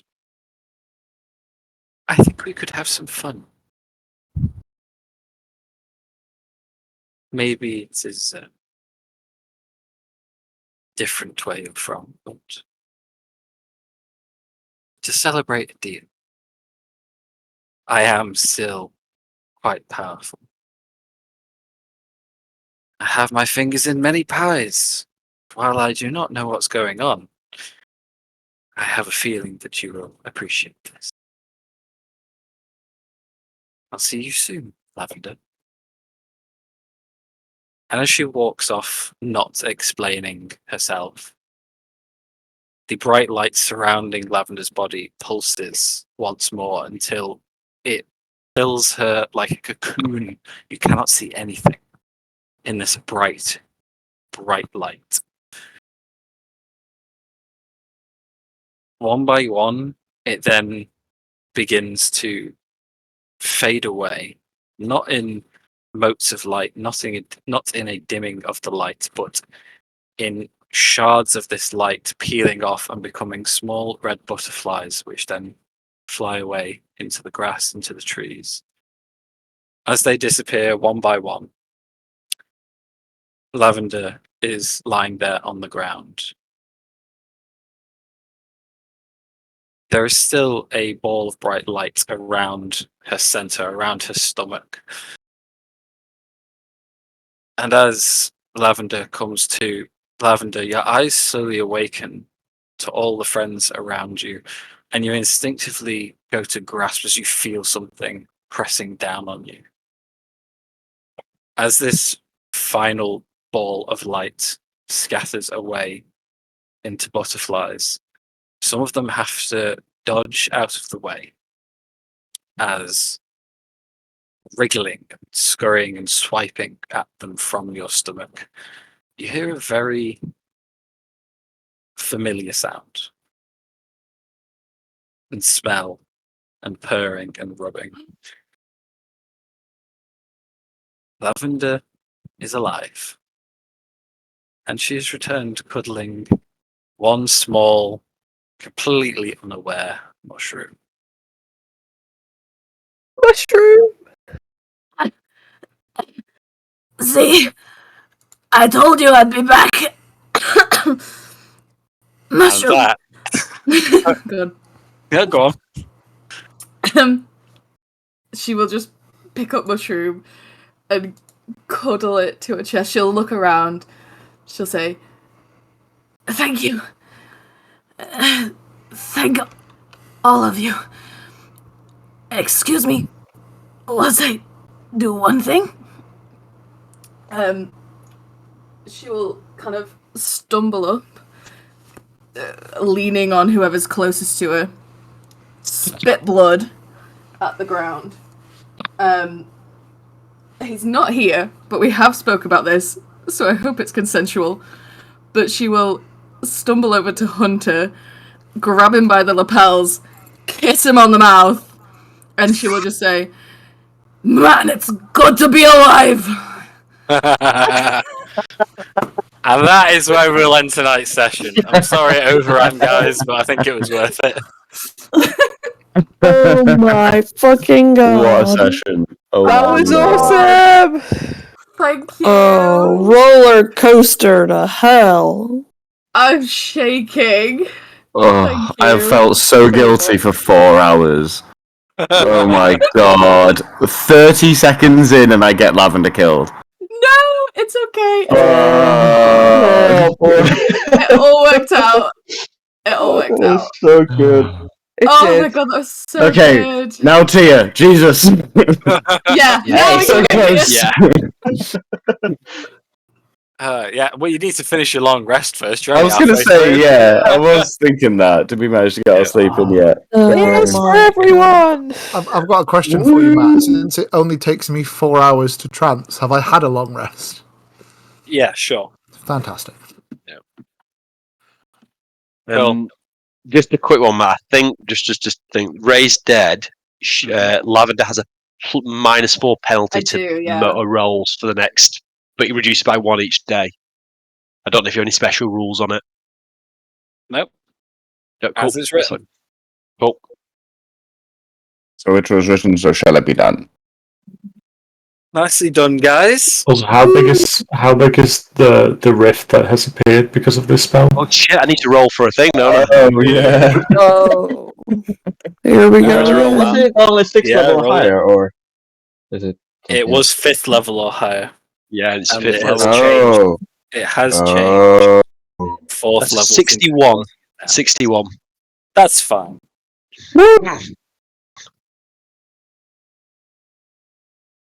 Nice.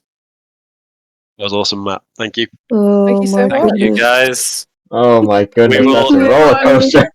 We will My pick up with endless the thanks. we'll pick up with the end of your rest and Tia's adventures in Mechanus next week. Tia just being sat there with her arms God. folded the entire session, just like No, she's Oh. exploring. She's having the Nothing best can time out of all. possibly go wrong. This is an artist's paradise. All right. Wow. Bye. Yeah. Thank you. Bye, guys. See you later.